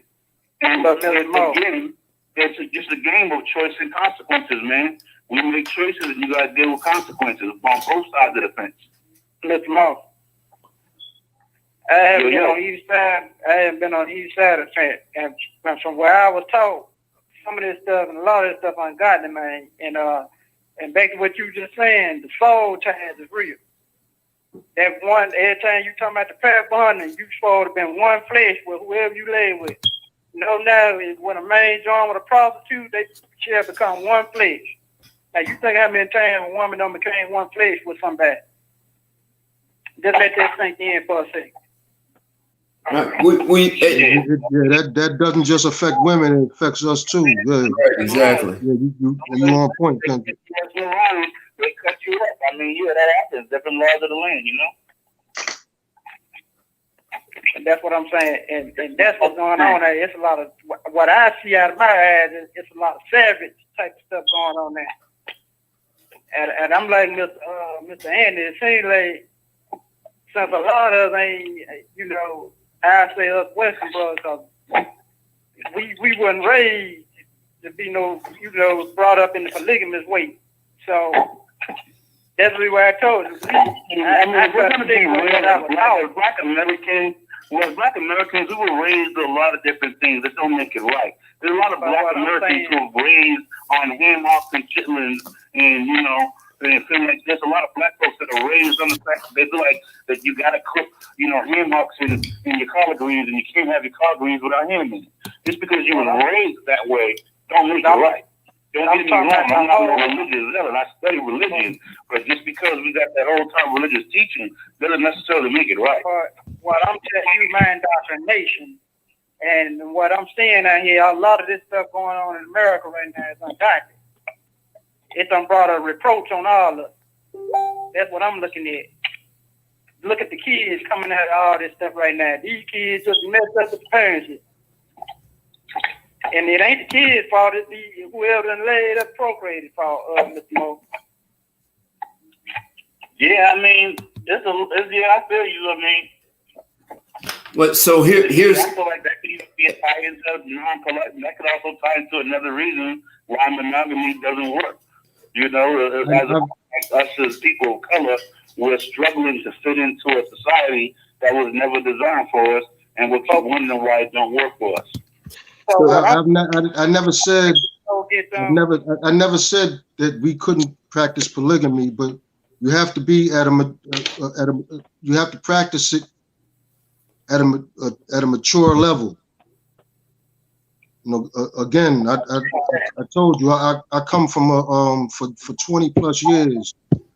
I wasn't involved in a Moorish organization, and it was frowned upon. I'm not saying that it didn't happen, but you wasn't supposed to talk to nobody else's wife or mate, and if you did, get your ass kicked. And polygamy, it's supposed to be it's supposed to be to build a community. So as long as it's under those guidelines, and if you're mature, you know, once you reached that maturity level, then it should be fine. But if you practice it outside of those guidelines, you ask for trouble. Why do you trust these women? If you practice it outside of those guidelines. So that's all I'm saying. I'm not saying I'm for it or against it. Hey, Sam, and I've entertained it, and I still might do it, but my mind has to be at a certain place to engage in that. Hey, Samuel. Why trust women? Samuel, we got that. We got that. You don't trust women at all. But so here's where I think part of the problem is that even as fathers, parents and children raised in a two-parent household so you said something important, Anthony. You said polygamy is for building a community. Are fathers raising their daughters with the understanding that they are building a community? And Mo, you talked about the lack of consequences. So if we have a son, we enforce consequences on our son. We penalize him. We show him consequences. We don't raise our daughters the same way, and we don't raise our daughters to understand that they are building a community. To teach your daughter she's building a community means you have to teach her to find a suitable mate. And what we're doing is setting up our daughters to be spinsters. They're going to be 70 years old, never married, no children. And they're going to be, in the next 30 years, they're going to be like 1.5 million women who fit into that category. And what are they going to do? So even as fathers, the way we are participating in society is raising daughters to be feminist as opposed to raising daughters who are building a strong, viable, economically powerful community. Yeah, I think a lot of fathers, they're raising their daughters out of fear. Well, we have a man who just joined in who's raised a daughter. So Sam, this is a different Sam. This is not the same Samuel. Sam, you're listening to the conversation. What are your thoughts? I'm stuck, totally stuck. Because what I'm hearing grown ass black men that are actually having a conversation with the mindset of talking about how a 22-year-old young lady acts, as opposed to a woman in our peer group. When we are younger, we supposed to say, bitches ain't shit, chicks ain't shit. But as you get older, that mindset's supposed to evolve from that thought process. So my question to every brother in this joint, have y'all ever been involved with good women? Because by hearing, as long as I've been listening, a lot of brothers are acting like there ain't no such thing as a good woman. And I actually posed that very question to Mr. Samuel earlier because the way he was talking about women, I just had to know, did he have any positive relationships with any exes, ex-girlfriends, ex-wives, a girl you used to sleep with, any ex-girl that you can say that you fucked around with and she was okay of a person? Or I said, or are they all just pieces of shit not worth a damn and not worth trusting? And that's what I'm saying. Now, when you're young, all women are not to be trusted. They're all pieces of shit. And he didn't have an ex-girlfriend or a positive. My key word was, I asked him, did he have a healthy relationship with any of his exes? So yeah, I think you referring, Sam, you referring to that brother, because none of us think like that. Not myself and not Ted anyway. Well, you with women all the time, and you find out you're the other man all the time, it's going to give you a false sense of woman. It's going to give you a truthful sense about a type of woman. But the problem is then you believe that type of woman represents all women out there. And that's where the poison, that's where the hate comes in. Because men who feel that way without actual proof, without actually dealing with a whole world of women that outnumber us, you ain't come across all of them. You only come across a small percentage of them, and you only come across a small percentage who are damaged. It doesn't speak for the healthy, normal, sane women that are out there. And they are out there, whether we like it or not, whether you admit it. And that's the point. That's the point that I don't hear in a lot of my friend Ted's dialogue. Okay, so hypothetically speaking, if 35% of all women are fucked up, that means 65% are not. Now, like Ted introduced me, I raised my daughter. I'm the dude that fought for custody and won. I'm the dude that never knew about this child support shit because I won custody. You know, and with that being said, I raised my daughter to be some degree of a feminist, meaning that she wants equal pay as a man, that she wants to be self-sufficient. And I taught her, and hopefully she's only 22. Next week she'll be 22. Time is going. But no man and no woman needs a man, or another man or woman needs a partner to make them feel whole about themselves. I don't need a woman to do for me. I don't need a woman. I'll be right back.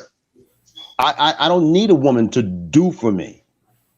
I need a woman to accentuate my good parts and to check me on my bad parts. And most cats, especially in our peer groups, because we're not children, we should not even be having these conversations about the negativity of women. We should be having conversation as men in our peer group. How can we uplift our sisters instead of constantly beating them down? And I don't hear a lot of that conversation. And Ted and I, you and I had this conversation before. I don't hear a lot of that dialogue. I have a good woman. We all had good women. We've all had skanky chicks.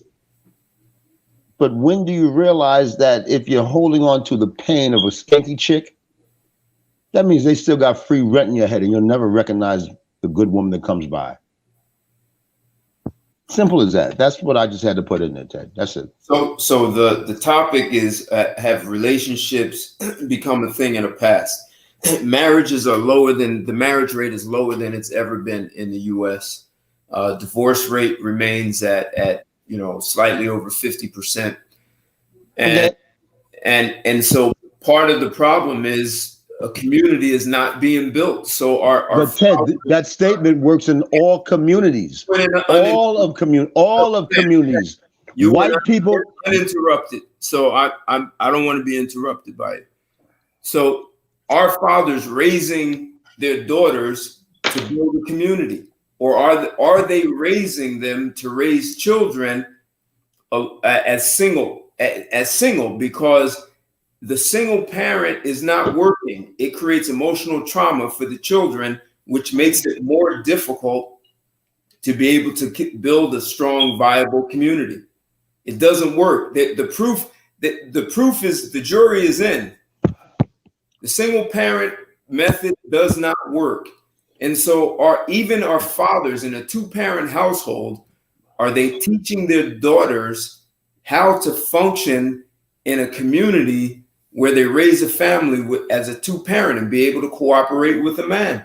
And that, my brother, is an antiquated, thought process. If that's missing, it may be antiquated, but it's how you make a community work. So that all these cultures look antiquated. You look at the Middle East, you look at the Asian. They're building much stronger economic communities right here in the U.S. And they're exploiting the Black community easily. Okay, now with that being said, and I'm going to respond, if you allow me, gentlemen. That's the quote unquote, like you said, Chinese community in the United States.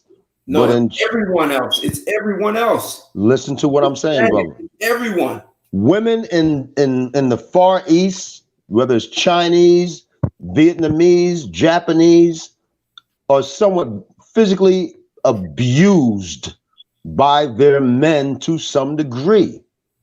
Where's your proof for that? Don't come in with opinion. Give me your proof. Hold it, brother. Where is your proof of what you're saying? Where is your proof of what you're saying, brother? I'm gonna give you one of your responses. No, listen. I'm gonna give you one of Ted Santos's responses. I can look at the divorce rate. I can look at the teen rate in the but the divorce rate in America is just as deep in the white community as the Black community, as the Latino community. Over 80% of the inmates in prison come out of a single parent household. Over 80% of the men, and okay, so therefore, what are their mothers teaching them? That means they're not teaching proper values. Exactly. But with that being said, you can't even use prison as a thing, because here's the deal. 38% of all Black men, and I believe you know the statistic, 38% of all Black men that has some brushing and been incarcerated by the law. But that also means 62% are not. So you are speaking about a small percentage in the overall diaspora. 80% of Black men in prison from a single family home. But how about this, bro? That's still a small diaspora in the Black community as a whole. Look at the net worth. Okay, so now are we talking about net worth now, or are we talking about what are we talking about? Net worth. But what are we talking about? Hold on. You just brought up 80% of men in prison. Brother, you brought up 80% of the men in prison grew up in a single family home. That has nothing to do with net worth. Net worth, my man, is another conversation. I'm showing you all the things that say a single parent household isn't working. Net worth. The fact is, and what I'm trying to tell my brothers, I'm not married. I've been with my woman for 6 years, but I'm not married. You're not married. I don't know how many other brothers in this conversation are married. I don't know how many other brothers in this conversation are happily in love with their significant other. You understand what I'm saying? So no, I don't. Okay, well, you're basically, I think Anthony Knox does. I think Anthony Knox does, because I'm watching how he's looking. Well, I myself right now, I'm separated. Okay. Hopefully me and my wife can settle things, but if not, how long have you been married for?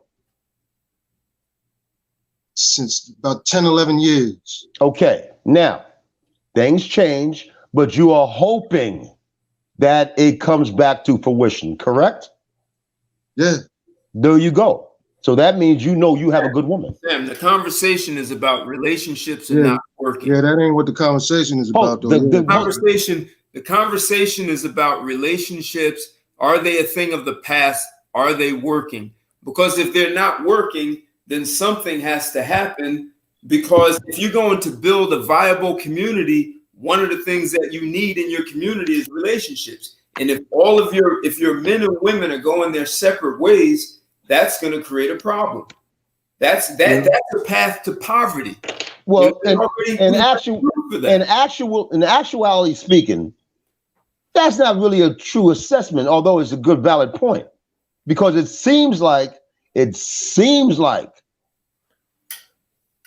right now, collectively, women are surpassing black men from the education rate to the workforce rate to being the quote unquote single mother, and they are all holding it down now. Now, with that being said, the conversations that y'all cats are having as far as relationships is talking about the negativity of the woman. You never have the fucking conversation about the negativity of a man. Not necessarily. We're talking about and I want to say what I want to say is, I myself, I'm not a I'm more of a traditional thinker, but I don't think like most. I'm not going to be like most people that you're talking to. No, I'm not saying that you are. I'm just saying the realm of the conversation. The realm of the conversation. See, you, my brother, Anthony Knox, I am proud of you, and I don't even know you, black man, because you are married. You said you're having problems, and you ain't bashing that woman. You are hoping that shit gets right.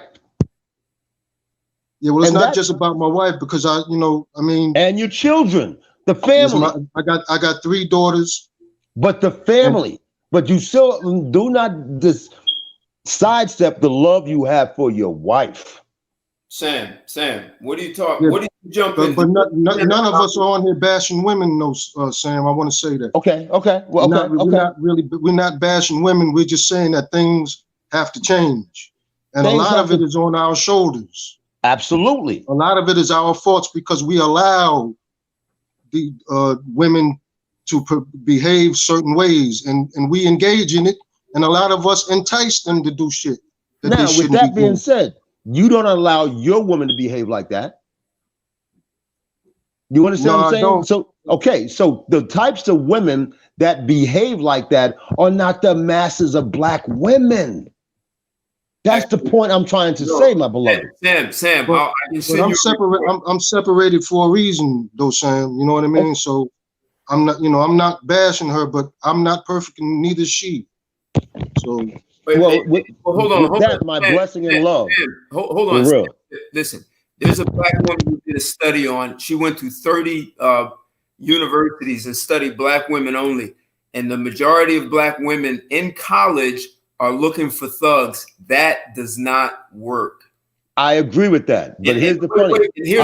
I agree with that. Listen, that's a black woman study. The other part of it is they end up having sex with too many men, and that's a formula for emotional stability because a woman's biochemistry was not designed to sleep with a lot of different men. So now you and I went to Howard University, bro. Once you go, it creates emotional instability, and psychologists are reporting problems with mothers who are actually abusing their children or going into rape.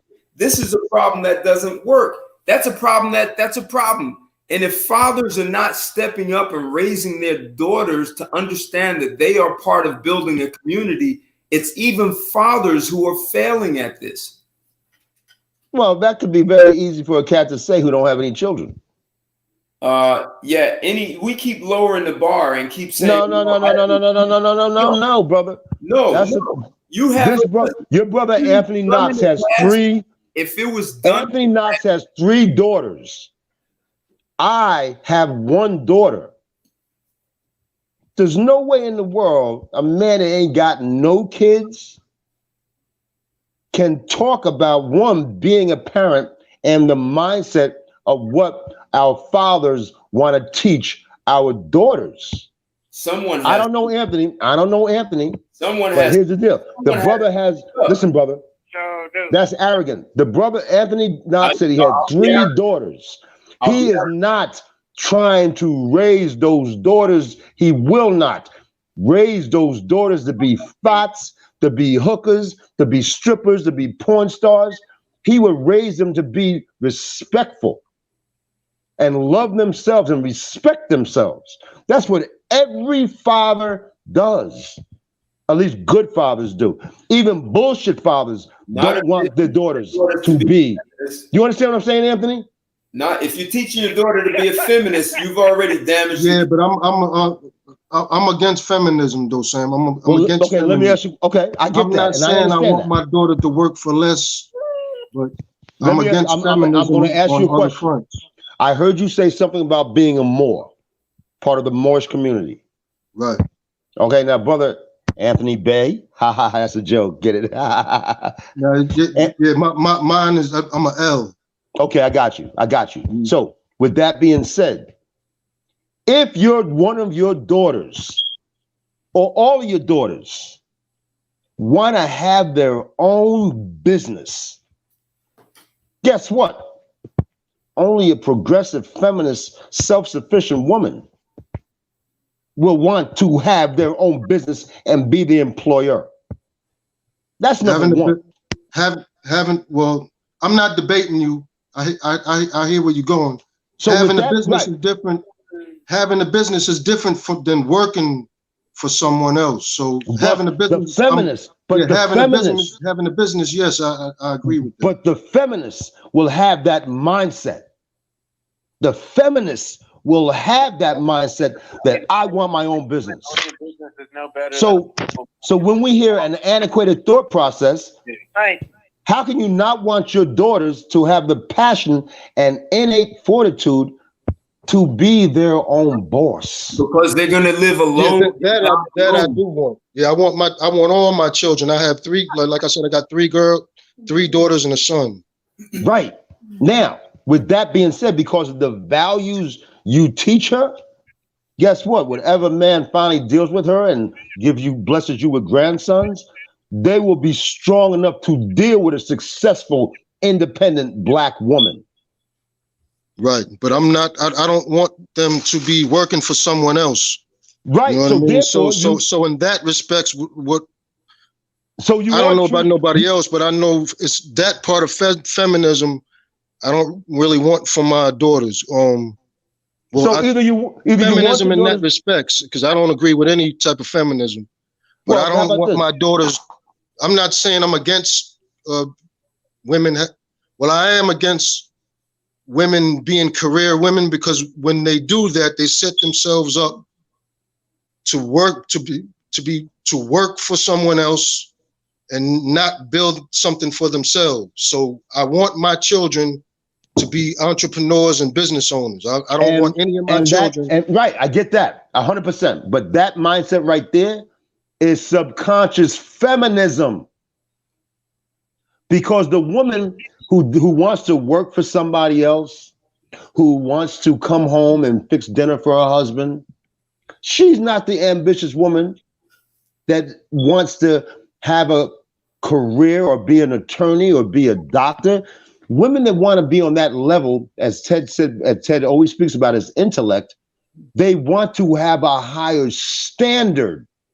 And yes, Ted, a lot of very, very successful women are lonely. But the last time I looked at it, a whole lot of men are lonely too, bro. Exactly. So that means our society is not working. How about this? Maybe the reason, my beloved, why our society is not working, because men do not want to look at women as equal. Women are spiritual superior. They could be intellectual equal, but dig this, they are not a physical equal. But here's the deal, Sam. If women were really equal, you know what they would have done? They would have packed up, went off, found some island or raw land, and built their own civilization. They did not do that. If they would have done that, then I would shut my mouth. But what they did is demand to work in a structure that men built. If they would have gone out and built their own car companies, their own manufacturing companies, their own clothing, if they would have gone out and done that, then you have a point. But they're not doing that. They shouldn't be begging men for jobs. They should go ready for this. Always remember this in life. Always remember this in life. And I'm gonna let you guys go. I want you to say bless, have a good family gathering on Thursday. But here's the bottom line, bro. Real talk. Here's the bottom line. And this is what you got to understand. Behind every great man, There's a great woman.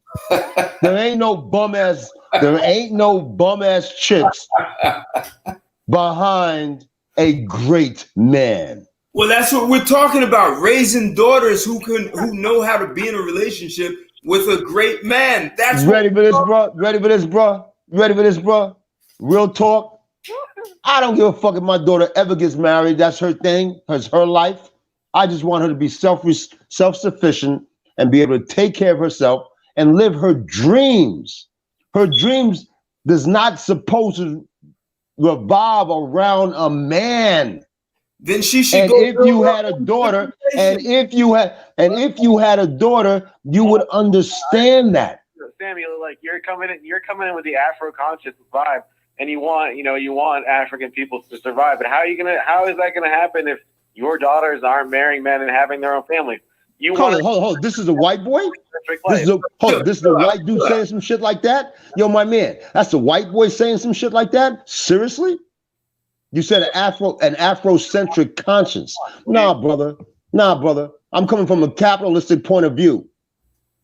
Since you want to break it down like that, Mr. White Man. Capitalistic point of view. Where my daughter, I've taught her entrepreneurial skills. I taught her not to be subservient to a man. I raised her not to think that she needs a man to make her feel whole. We are all gentlemen, not fortunate enough to be in love, fall in love, appreciate love, come from the family background like my parents have, 67 years. But here's the deal. Cooperate, Sam. Did you teach your daughter cooperation? No, not at all. No, wait. I taught her how to run. That's the question, bro. I taught my daughter how to run shit and know her lane. The women who don't know how to cooperate are not building great businesses. Because if they try, there are too many case studies. When women hire only women, it fails because the women do not know how to cooperate. So you raised your daughter to build a family. Well, if that's the case, why in the last, Google the numbers, Ted, why in the last 2 years, more females have started businesses more than men? See, the deal is cats like you are afraid of that. Sam, because it overtakes. Anyone can start a business, but men are making. No. I just said the study is statistically a fact. More women have started businesses in the last 2 years than women, than men. Successful. They're not as successful as men's businesses. Dude, ready for this? If they just starting a business, it takes time, doesn't it? Women have a the fact that they have the desire to do that is what we should be proud of. Women have a lower net worth. How is it going to benefit the black community if women are doing great but men are not? I mean, it's not again. This is a white dude asking that again. How about this? That's not necessarily a negative. You just have to find. Just going to have to find a brother that's on her level. But well, how about this? Like Ted said, like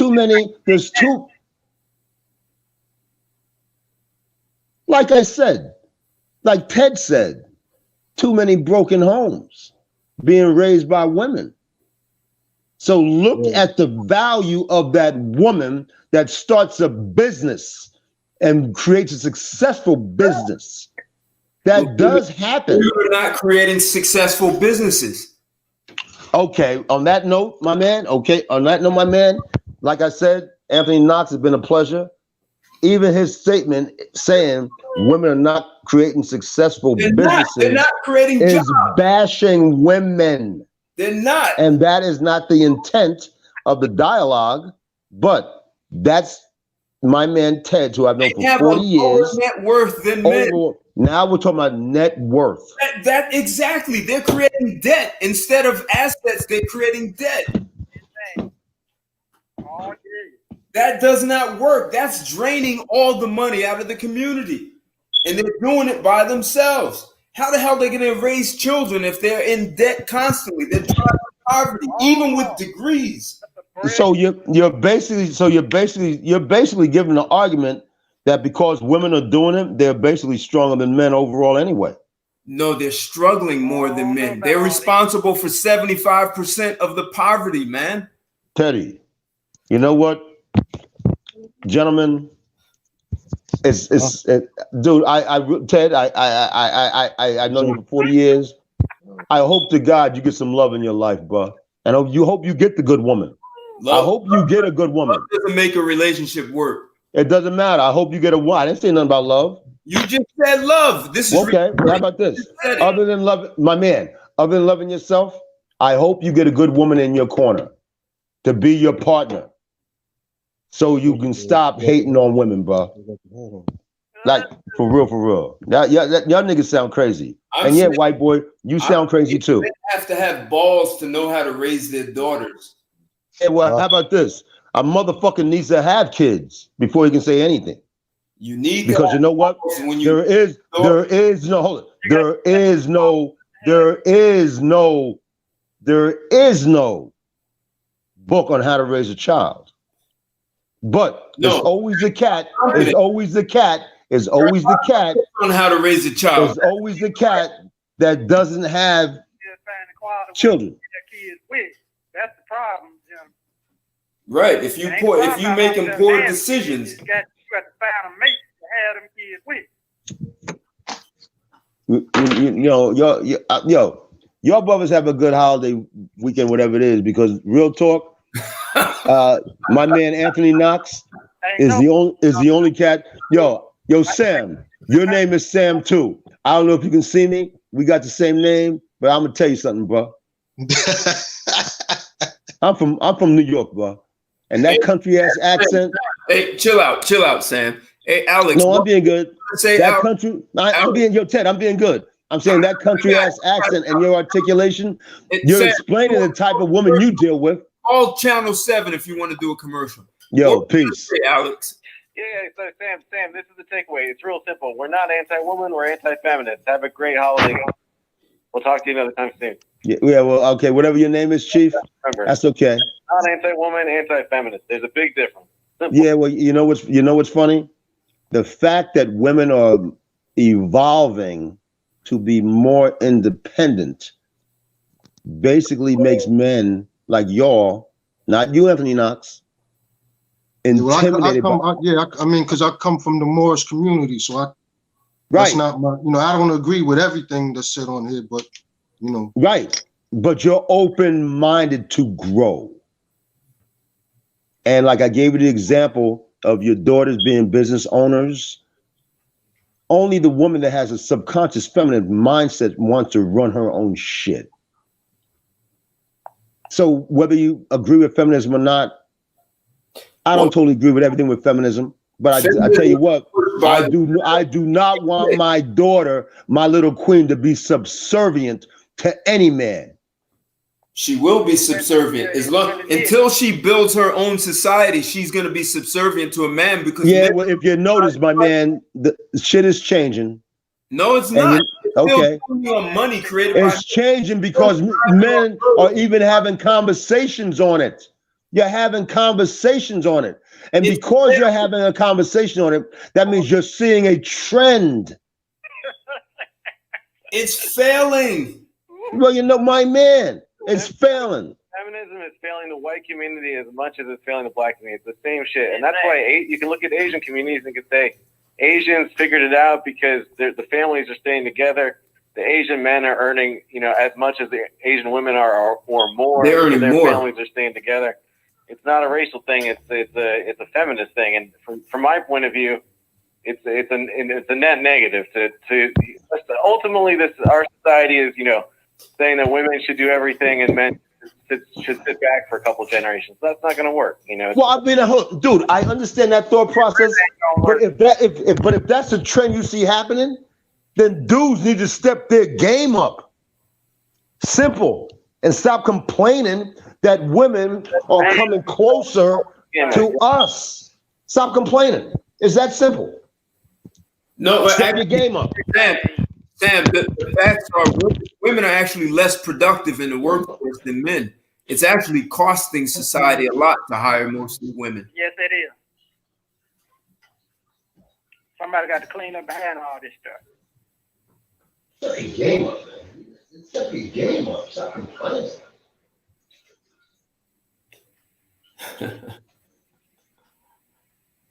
society crumbling all around me. So I don't know if it's from the top down or from the bottom up, but you need a good scrubbing right now, man. Feminism is not working, and we see that. So. It's not working at all. And Sam shows up. Hey, Sam, we're saying feminism is not working. Women are less productive in the workforce. How about this? Okay, fine and dandy. Feminism is not working, but misogyny is not working. Simple. We're not trying to be misogynist here. Where'd you get misogyny? First of all, to be anti-feminist is a position, plain and simple. But look at the type of people and the bulk of the people that are anti-feminism. They are men.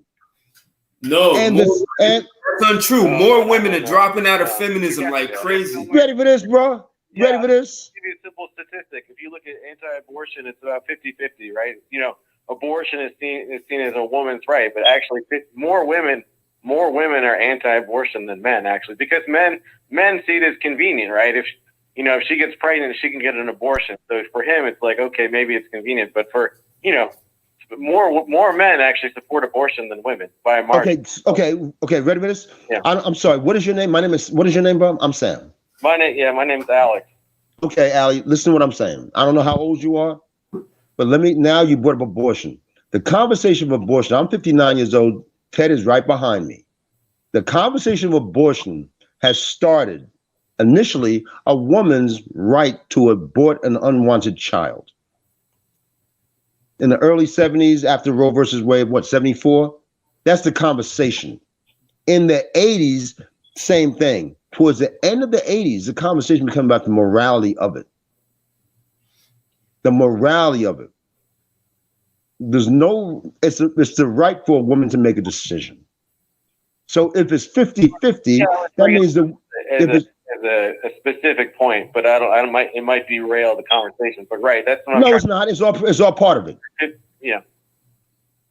So Sam, here's a statistical fact. As women get older, the older they get, the more women that abandon feminism. So if 60% of women in their 20s are into feminism, you watch that same group of 25 women, as they go into their 40s, you have less women. That number's 40%. By the time those are the same women you have to complain about because they want a dude, like you said, they want a dude who's going to take care of them. Why? Because they figured out it didn't work.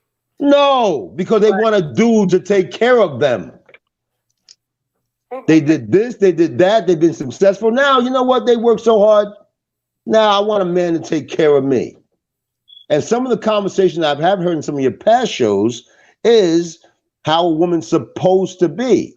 So now you're bringing up when a woman is a certain age, they are sliding away from the feminist thought process of a 23-year-old woman. They're supposed to some degree. But that same 50-year-old woman that has a job and finds out that her male counterpart is making $30,000 a year more than her, guess what? She's pissed. No, Sam, statistically, women do earn equal to men. The deal is men put in more hours. And if you look at the legal profession alone, women who come out of top law schools, they get hired, they do well in their 20s, they make partner. And as soon as they say, look, now you're partner, you've got to put in 80 hours, those women drop out of law firms like flies. They had to hire psychologists to do studies to find out why this is happening. And you know why? Conjecture, my man. They said, no, this is not. These are studies have been done. They said, okay, then you have to send me the studies because whatever study you have, there's going to be another study that will counteract exactly what you said. No, it won't, because the successful woman is more likely. The woman that is successful. Stop. The woman that is successful and strives to be successful, that woman also raises better children. Listen, women do not want to put in the hours that men put in. The woman that is a successful woman also has successful children. So what? If you There want you go. So therefore, a positive role model of a woman, whether it wants to be independent, the woman that's self-sufficient, that should be a role model to all communities. she's costing the company money. It's cheaper to hire men who will put in the time. Women won't put in the time. And if they have children, they take 60% more. And you don't get that your thought process is misogynistic. That's what's driving up the price of cost of living, because women are less productive. To offset it, you have to raise prices. Do you understand? You know what's really amazing, bro? No, I don't. Women actually, because we are in a misogynistic environment, women actually work harder than men and have to endure shit from us men that shit that we won't even know. Why didn't they move and create their own society then? Now you sound like Donald Trump saying, get your own country. Why didn't they? That sounds crazy. On that note, Anthony Knox, Alex, nice talking to you cats, because I don't know how old you are, brother Anthony, but if you look at your man Ted, that's the motherfucker you don't want to be when you grow older. No, I'm 50. I'm 50. I got older cats around me that, he's 58 years old. Yeah, here's the kill part. You don't want to be. I'm good, dog. I got other brothers around me. You don't want to be around no dude who's in front of other dudes in some video doing this. Who wants to be around that cat? Not me. So on that note, peace. Ted, I'll talk to you soon. Have a happy. Hey, I'm having a good time. I don't know about you, man. Yo, I'm from Harlem, bro. Anthony Knox, where you from, bro? I'm from Jersey. I used to, as a matter of fact, for 20 plus years, I was a student of Dr. York. So my man, okay, I got you. Yo, Alex, out in Bushwick. Alex, where you from? So. Alex, where you from, bro? Man, have a good night. Alex, where you from? I grew up in the Bay Area, California. Okay, Samuel. Yeah. Country ass accent. Where you from? No, you're talking about that. Samuel's not there, but Kendrick is there. Mo. Okay, Kendrick, where you from? You still there, Mo? Mo must have dropped out. All right. Point I'm trying to say is, love our women, uplift our women, respect our women, and stop hating what they're trying to do for themselves. Hey, Sam, do you know what hybristophilia is? There you go. There you go. Know what that is? See what I'm saying? Is that necessary? I don't care. No, apparently. I don't care. That's a big problem. I don't care. I know you don't. That's why. Right, but the fact is, homie, how about this? Do me a favor. Ask Anthony Knox if he knows what that word means. Ask Ali if he knows what that word means. Then ask the other brother with the southern accent who keeps chuckling in the back. Ask them what that word means. Yeah, you don't know what it means. Anthony, do you know what that word means? I don't know what it means. But, okay, so therefore Ted is telling me that I'm not intellectually sound and I'm stupid because I don't know what that word means. But he's not telling you that. I never said that. Hybristophilia. Yeah, hybristophilia is a person who is sexually aroused by a criminal, a miscreant, someone who lies, cheats, they committed rape, murder, drug dealer. That's a woman who is sexually aroused by that. And a lot of women go undiagnosed. You don't want women like that raising children. Let's give Sam some credit. Sam made a good point. He said, there are a percentage of women that have these features, but of course, the majority of women or the majority of people don't fall into that bucket. Now, you don't want, we can leave it. I don't think that goes for everybody. Come along, day by day. Yeah, I mean, thank you, Ali, from the Bay. But goddamn, Ted, that ain't got nothing to do with this goddamn conversation. You talking about some hoes, yo. You talking about hoes. I hope you, my man, I hate you. I hope. Remember Anthony Knox, I'm from Harlem. Remember, bro, I hope you ain't upset because some hoe broke your heart. Brother, you can't make a hoe a housewife. So, of course, you're going to be mad. No, you know me. I like those young girls I can control. See what I'm saying? And Anthony Knox, he just said it. And I saw your eyes. I saw them 3 lines. Like, wow, that motherfucker Ted just say that shit. Homie, he's dead serious. I know better than that. I've been calling in the show for a while. My so. man, how long? I know this motherfucker for 40 years, bro. Stop. Oh, well, No. But listen. When that brother just said, "I like young girls because I can control." I said, Exactly. you know me, and in fact, I made a video with that young girl, and she actually addressed you about you saying I controlled her. So But how about? But it don't matter. It don't matter. It don't matter. That's horrible, bro. And dig it, Anthony. Only when a cat ain't got no daughters, he'll be boasted about some shit like that. That's all I'm saying. And that is misogyny. That's it. Wait, I hate women because I've dated young women. It means I hate women. I didn't say that. Well, a misogynist is a man who hates women. My man, the misogynistic thought process is that when a dude is weak, he will get a young girl because he has a few coins to run around. You already made a play and a statement saying that, young girls always want to do it for their money and they thoughts and Yo, my man, you're killing yourself. Sarcasm. I wasn't no damn sarcastic, my man. I know you. You've accused me of controlling young girls, so I gave that to you. So my man, I saw it face to face. I saw it. Stop. Yeah. And I had her make a video so she could address that. No, I'm talking about another one. No, come on, man. No. I made a video with her last. My man, I'm talking. Okay, Anthony Knox. I told you I'm from Harlem. Cat talking to the wrong cat right now. I made a video. You came to my house for Christmas. You was 48 and the chick was 24. Fuck is wrong with you? Because I can.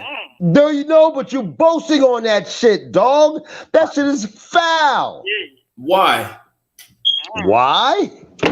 Because to an older cat, that means the game you speak to a young chick is new to them.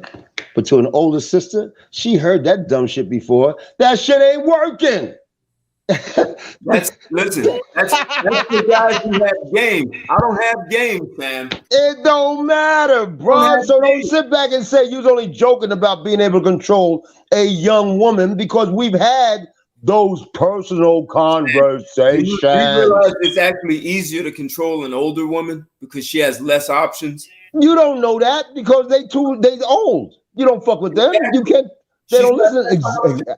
So therefore, because, bruh, and you just said it, because you don't deal with grown ass women in your peer group, you have no idea how they think. Women your age. You're on your own stream, sitting back bragging about a young girl. That's creepy, yo. Okay. Look, women and you ain't think it's creepy. And women your age are the easiest to control. Well, you don't know that because you don't deal with them. That's your conjecture. Not at all. How do you know? You don't deal with women in our peer group. So how do you know? They're the easiest to control. You, my man, really? Let's be clear, guys. Let's be clear. The women that matter are in their 20s and their early 30s. We're talking about forming families and having kids. You're not in your late 40s, 50s. Allie, how old are you, Allie? This is all real. It's all relative, Allie. How old are you? That's my point. That's my point, Alex.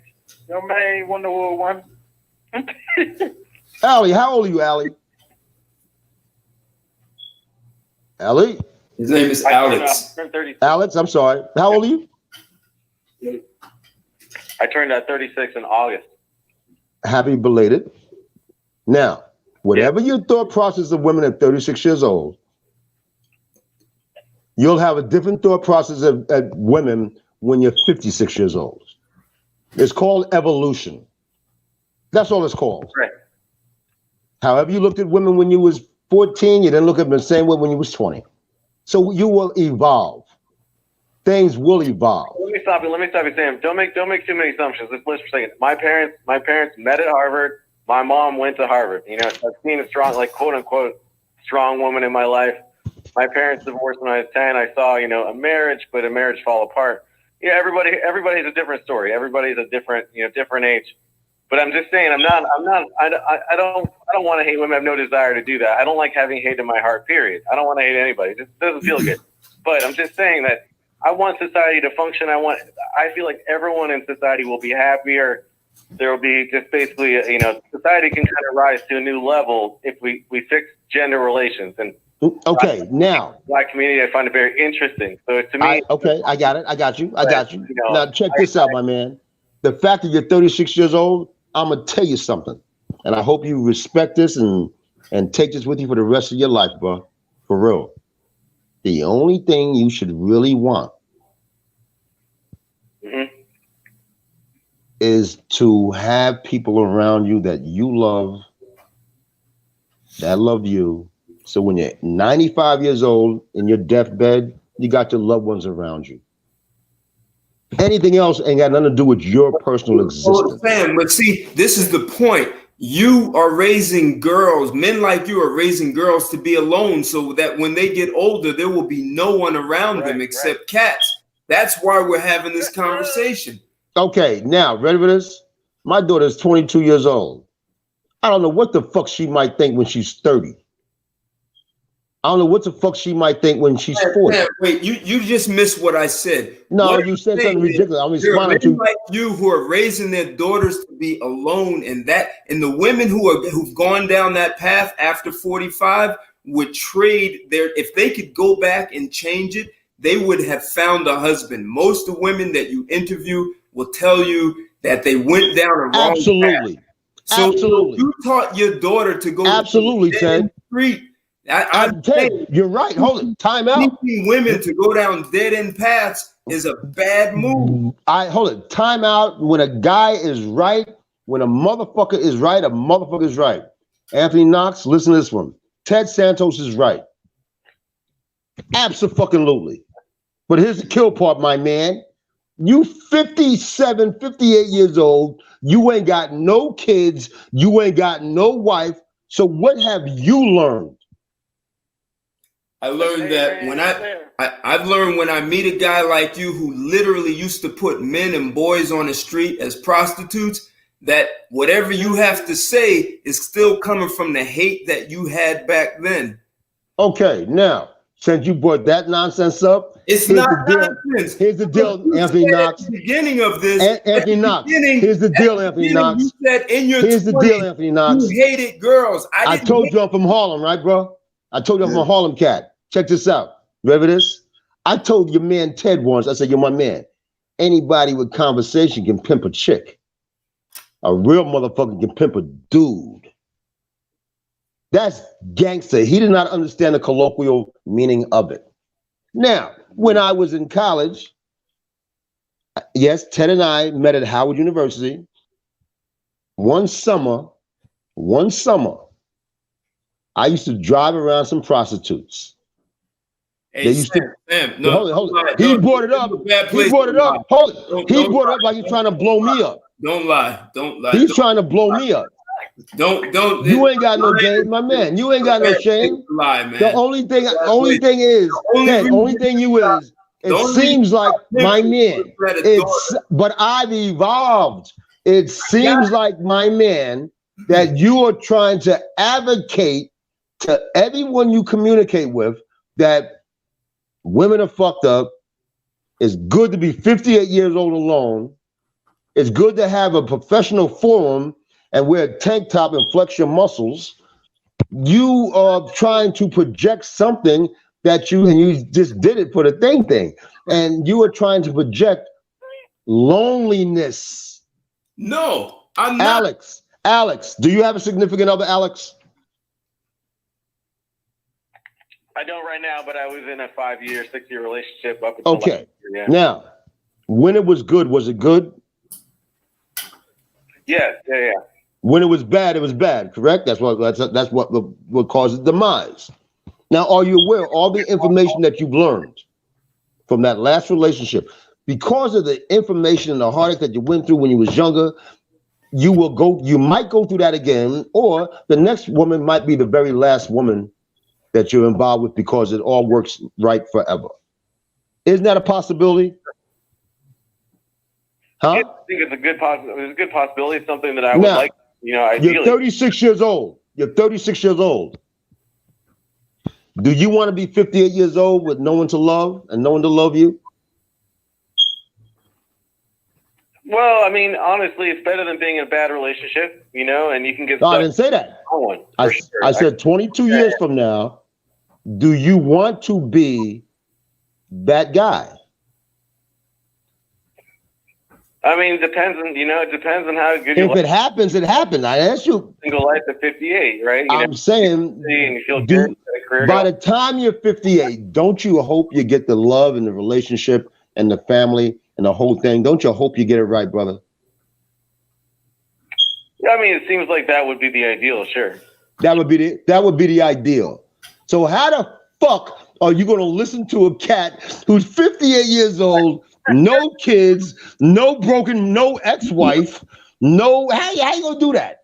How you going to even listen to that and think this motherfucker got some goddamn credibility?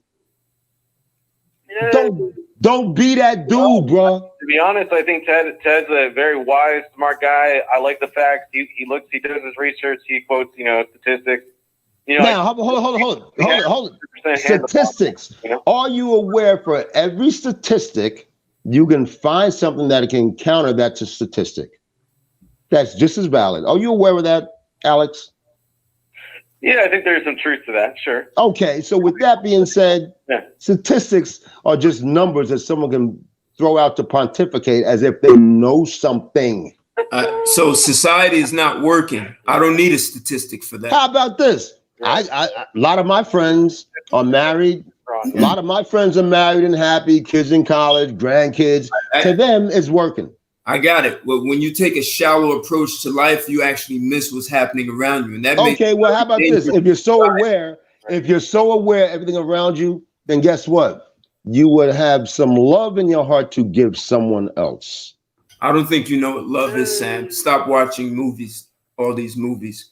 There you go. Well, you know what, my beloved? It's a damn shame. Because my man, Anthony Knox, going through a separation, but he loves his wife. And he already said in the conversation earlier, he hopes they get back together. I understand. So ask Anthony, is love a fallacy? Most of what people ask Anthony. Doesn't work. Ask Anthony. What I'm going to say is I don't view love the same way that I did maybe 10 years ago. Because you evolved. So, and that's the point, Sam. Ted Santos. That is your checkmate because you have not evolved. You have not evolved. Love doesn't make a relationship work. How do you know you're not in a relationship? You don't got no woman. Sam, I've run experiment after experiment in my own. How can you have experiment ready for this? And for you to come up with this diagnosis from all your experiments, that means they all failed. No, they didn't. Well, that means you wanted to find out how it is to be lonely. If you want proof of concept, you've got to prove that it can work in more than one place. Well, how about this, bro? Maybe it just hasn't worked for your miserable soul, baby. Maybe. We have friends that we went to college with, Ted, that's been married for 35 years, man. What does being married for 40 or 50 years mean? You know what? It means that everything you're saying is some bullshit. It's not because they do exist. It exists. Poor marriages are what's creating society the way it is. Who taught about poor marriages? Our marriages are not poor. So when did becoming married become a synopsis? I have being poor. I can prove this, Sam. You can't.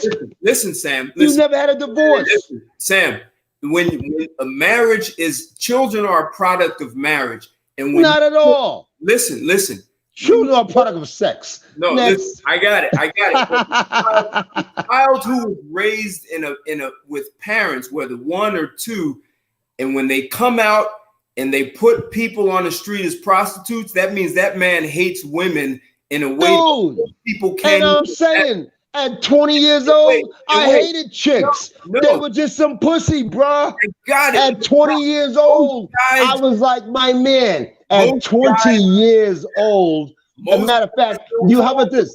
You knew me when I was 20 years old. And I think you still mad because the chick you tried to get with was my chick. So you might still have that over your head. Yo, Ted, No, what's her name again? Joanne, right? Her name is Joanne, right? I don't even know who you're talking about. Exactly. So stop it. Anyway, yo, gentlemen, nice banter. Ted, never liked your ass. Got love for you. You know what I'm saying? But I do. So Alex, Sam, here's the fact of life. yo, you won't even let me go. Do you Sam, need me in this car that here's- much longer? you can I'm go trying out. to bow out. Here's Seriously? the fact- here's Dude, the I'm fact of life. entertaining. Your man Kendrick is laughing. Sam, Yeah, I could tell y'all known each other for 40 plus years because the way y'all go Look. back and forth. Hell yeah. here's the fact. But here's the And fact of life. yo, Anthony, real talk. No, I'll Listen. do anything for that Hold up. brother for real. Hold up. Now Here's I can the fact tell, of life. man. I can see that. I don't like his thought process. It's fucked up. Hey, You think I hold want my man to be lonely, bro? That's a lie. Dude, do you think I want my man to be lonely, bro? Sam, hold up, Sam. Here's a fact of life. Sam's biggest upset with me, and you can't blame him, is that he's not Ted Santos. There is the you biggest go. problem with me. And if he was me, he would have a very different approach to life. He's the guy. Not only is he upset he's not me, I'm almost like a father figure to him. And Well, here's the beautiful thing, right? I don't know anybody that wants to be 5'5". That's the first thing. You're Oh, a my half bad. inch taller than me. My bad. 5'6". My bad. You're a half inch taller than me. I'm a half foot taller than you, son. Yo, anyway, y'all be good. Ted, love you, bro. All right, That's take what we care. do. Anthony, Alex, Kendrick, it's been a pleasure. All right, But Kendrick, I hope you don't have no heart attack because you laughing, bro. Because you know what? You had never heard no one put Ted in check. Oh shit! Checkmate. Assalamu alaikum.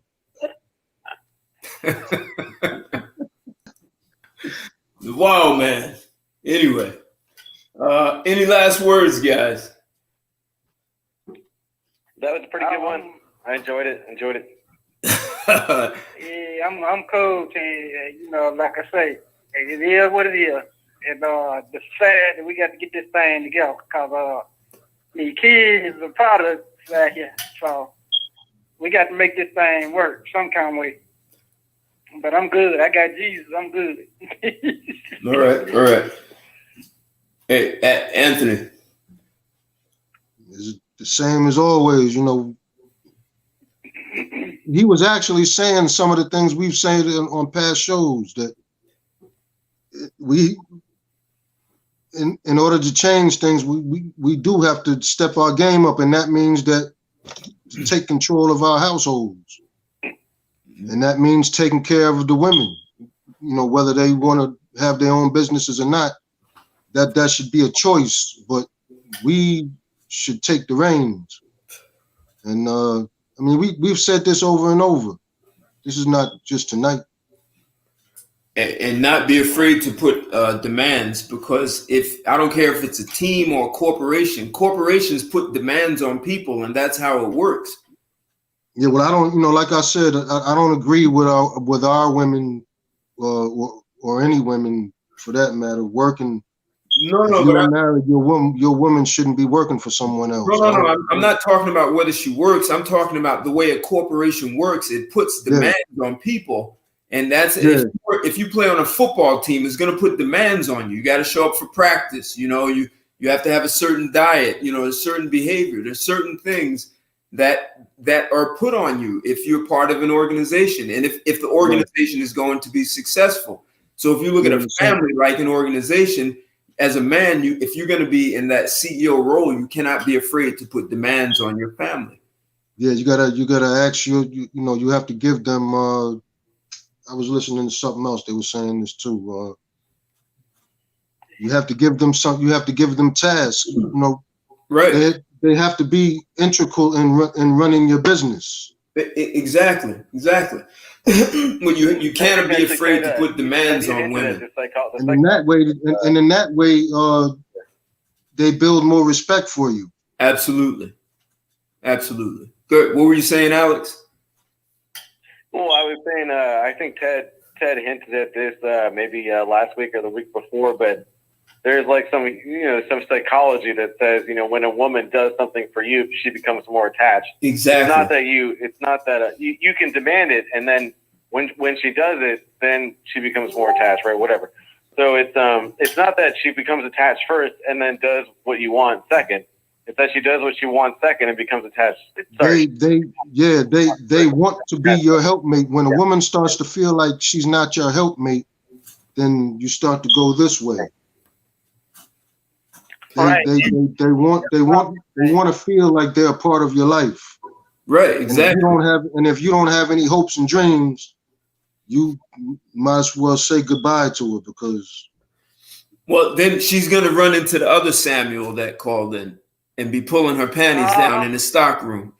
Yeah. And that's what I'm talking about. And we got to get these simps and all these dudes with college setting these thirst traps. We got to get them out the way too. Cause we know the bait and switch with us dude too. So I already know that game. What I'm gonna let my woman know. To be honest, I don't know where somebody like Samuel gets this idea. Where do they get the idea that feminism would benefit Black America or benefit anybody? Like, where does that idea come from? I mean, maybe I see where he's coming from. He doesn't want his daughter to be controlled. I see that. Yeah. But on the other, because I got 3 daughters. Come on. But on the other hand, right. God willing, or with the hope of that, with the guidance of the ancestors, she'll find, all 3 of my daughters will find the right person for them. Mm-hmm. And I wish that on the man, cause like I say, we our man gonna, like you say, want the best for his daughter. So I'm thinking along the lines of you. I got a lot of nieces and I got a lot of folks. I got a lot of little cousins, Andy. So that's what I'm talking about. We in the same type of mindset right now. Yeah, because remember what I said. Like, remember what I was saying. There's a certain number of us that have to clean up the shit that other men have, and I don't mean on a simple level. What I mean is we have to bring a level of righteousness back to our society, and that means holding women up to standards, and that means holding holding other men to standards. Exactly, even yourself, and right, and that includes health. That includes physical health of your family. Right. So, like I was saying, if another man's woman approaches you and she wants to give you some type of play, and you know that she's with somebody, or if you ask her and she just so happened to be honest and tell you that she has somebody, you should send her on her fucking way, because that's right. Every little thing that we do destroys our, every little thing that we do on that low vibration destroys our society. And it's leading, and you're leading. Right, and you're doing something to someone else that you wouldn't want done to your daughter. That's bullshit. That's right. That's backwards. That's what I be telling you dudes. That's what I tell dudes, and you got to look at it like, you know what I'm saying, like some other dude over there eyeballing your mama, or some another cat dealing with another female, he over there eyeballing your son, trying to holler at your son. You automatically gonna, step into that defensive mode, like, hey, you need to step away from her, bro. Now, I'm not saying that I've never looked at another man's or woman walking by, because females are very sneaky and they do shit, but that doesn't mean that you have to entertain that shit. Every little thing that you do to someone else, that shit comes back on you. Yeah, sometime 100-fold, and. But we've talked about this,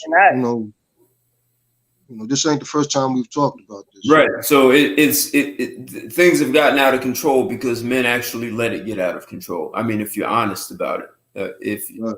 So, and you look at the communities where the men didn't allow that to happen, that says a lot. So why ignore them? And they live right here in the United States. So Yo, now that I think about it, I was I was watching hot boxing with Mike Tyson, and there was a mafia hitman on there. I forget his name, but he said something that not to be upholding the mafia or gangster lifestyle, but he said something very interesting. He said that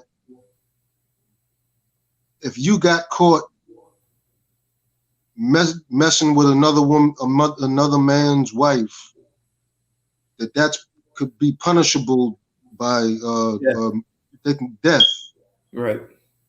Yes, sir. Now I'm not saying that we should make it punishable by death, but we should. That's something. That's a positive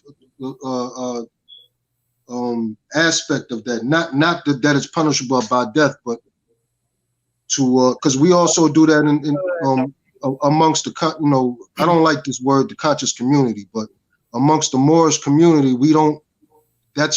You're not supposed to talk to another man's wife. Adultery is frowned upon. Yeah, that's what the Bible says too. Yeah. And in the Old Testament, where you come from, and that's what what you call the moths that you just talked about. A lot of them go by code, and because I still got a couple street folk in my family. They said there was certain things in the street you wasn't gonna do, and certain things you just weren't gonna say to the wrong person. It was gonna be consequences to pay for, and that's real talk. And them dudes, don't you know them dudes still live and die by it? Yeah. Yeah. Even criminals have a code of honor, right? So, and maybe that's actually the real bottom line point, is a code of honor for men to have, and not just how you engage another man's wife or daughter, but how men engage other men and how they engage their family with that kind of code of honor. And so there may be too many men who are not raising their daughters to be healthy contributors to a community. You can't send your daughter off to just go live by herself and die by herself, because like Sam said, who's around your bed when you die? And too many women are being raised to have no one, and that's not in their best interest or anyone else's. So if they're being taught to not how to be in a relationship, why would any man want to be in a relationship, especially if he's financing it? So it's not making sense. So we've got to rethink how we raise our daughters, and also rethink as men what we accept and allow. I mean, women are basically doing what they were taught to do. I'm not condemning them for it. If you speak only English, you speak only English. And if that's all they're being taught. So as a man, if you don't take any kind of responsibility, and Kendrick, that's not about fixing a woman. She just knows what she knows. If you meet a woman, Kendrick, who speaks Spanish, you're going to teach her English. It's not that she's dumb or deficient. So there's a language of success that's separate and apart from just speaking Chinese or Japanese or English or Portuguese. And also see what, because what I'm about to say is like another 15-minute, 20-minute conversation, but what's going on is because, especially in the Black community, it's not just our community, but it's ours especially, is because we're being led by weak men. We don't know our rights. We fall for anything the government tells us. It's like people want society. They want the government, because this goes outside of, like, what I'm talking about. People may not even realize how important this is. But because government is so-called, because government is controlling everything we do and giving us handouts and taking benefits and all this type of shit, our values have changed, and we're falling for everything. And so we're living for we don't even know what life is about, because we've lost who we are. So until men take a stand and put the society back in the direction that it's supposed to be in, women are not going to have no direction or they're not going to have any template to go off of. They're just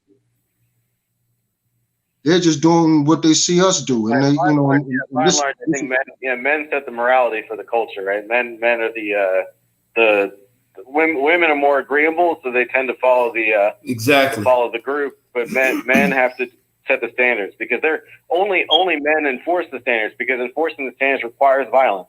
Women are very not going to engage in standing up to the government, and only we can do that. And that's why men went to war, to enforce governmental or to establish nations and things of that nature. And that's what we supposed to be doing. Even a revolution is men, you know. Right. So until we change that, the women, whatever community you're in, it really don't matter, because it's controlling all of us. Until we change that, feminism and all these other things we're complaining about is, you know, I mean, not to say that things are going to be perfect, but until we do that, things are not going to be, there's not going to be any balance. I mean, what I'm talking about, that's a whole nother conversation, takes you in a whole nother direction. And we don't have time to sit here and talk about that. But maybe you and I chat on the side offline about that, and you'll fill me in. But in real talk, don't end it now. Since you may have a little more experience, I would say this now. But man, I have to consider, like you said, the poly lifestyle. Now, but I might have to still get some knowledge into it, because I'm, like I say, I'm not knowledgeable in that field. So, but that is something to think about, like you said, from the aspect of building a community. That's what it seems like we're gonna have to get back to. Yeah, but don't say that you're not knowledgeable. I'm 50 years old. I may have a little more experience, but that doesn't mean that I'm not still learning and that I know everything, because I don't. So don't put that type of spell on yourself. Just the fact that you're here shows that, you know, what you're talking about. It shows that you're knowledgeable. Very cool. Hey, I'm going to bring this to a close. Love you guys calling in.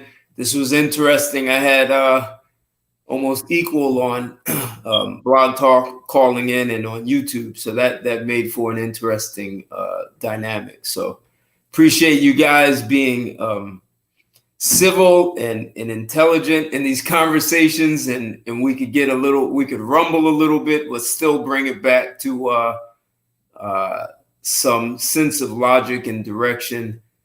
And, you know, a lot of what we're doing is kind of practicing for the bigger picture in life, to what you're saying, Anthony, right? So somewhere in life, you've got to practice keeping your head straight and talking about things.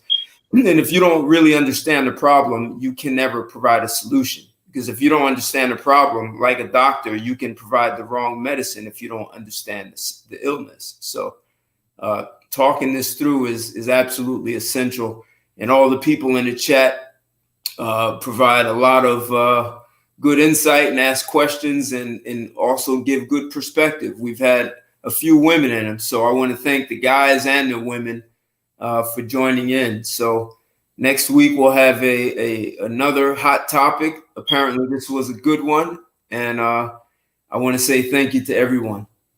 And I'll see you guys next week. I'll have some things going also. I get on Fridays, I do a YouTube and chill, which is always about the intimate aspects of relationships. So if you haven't been part of that, check me out on Fridays at 2:00.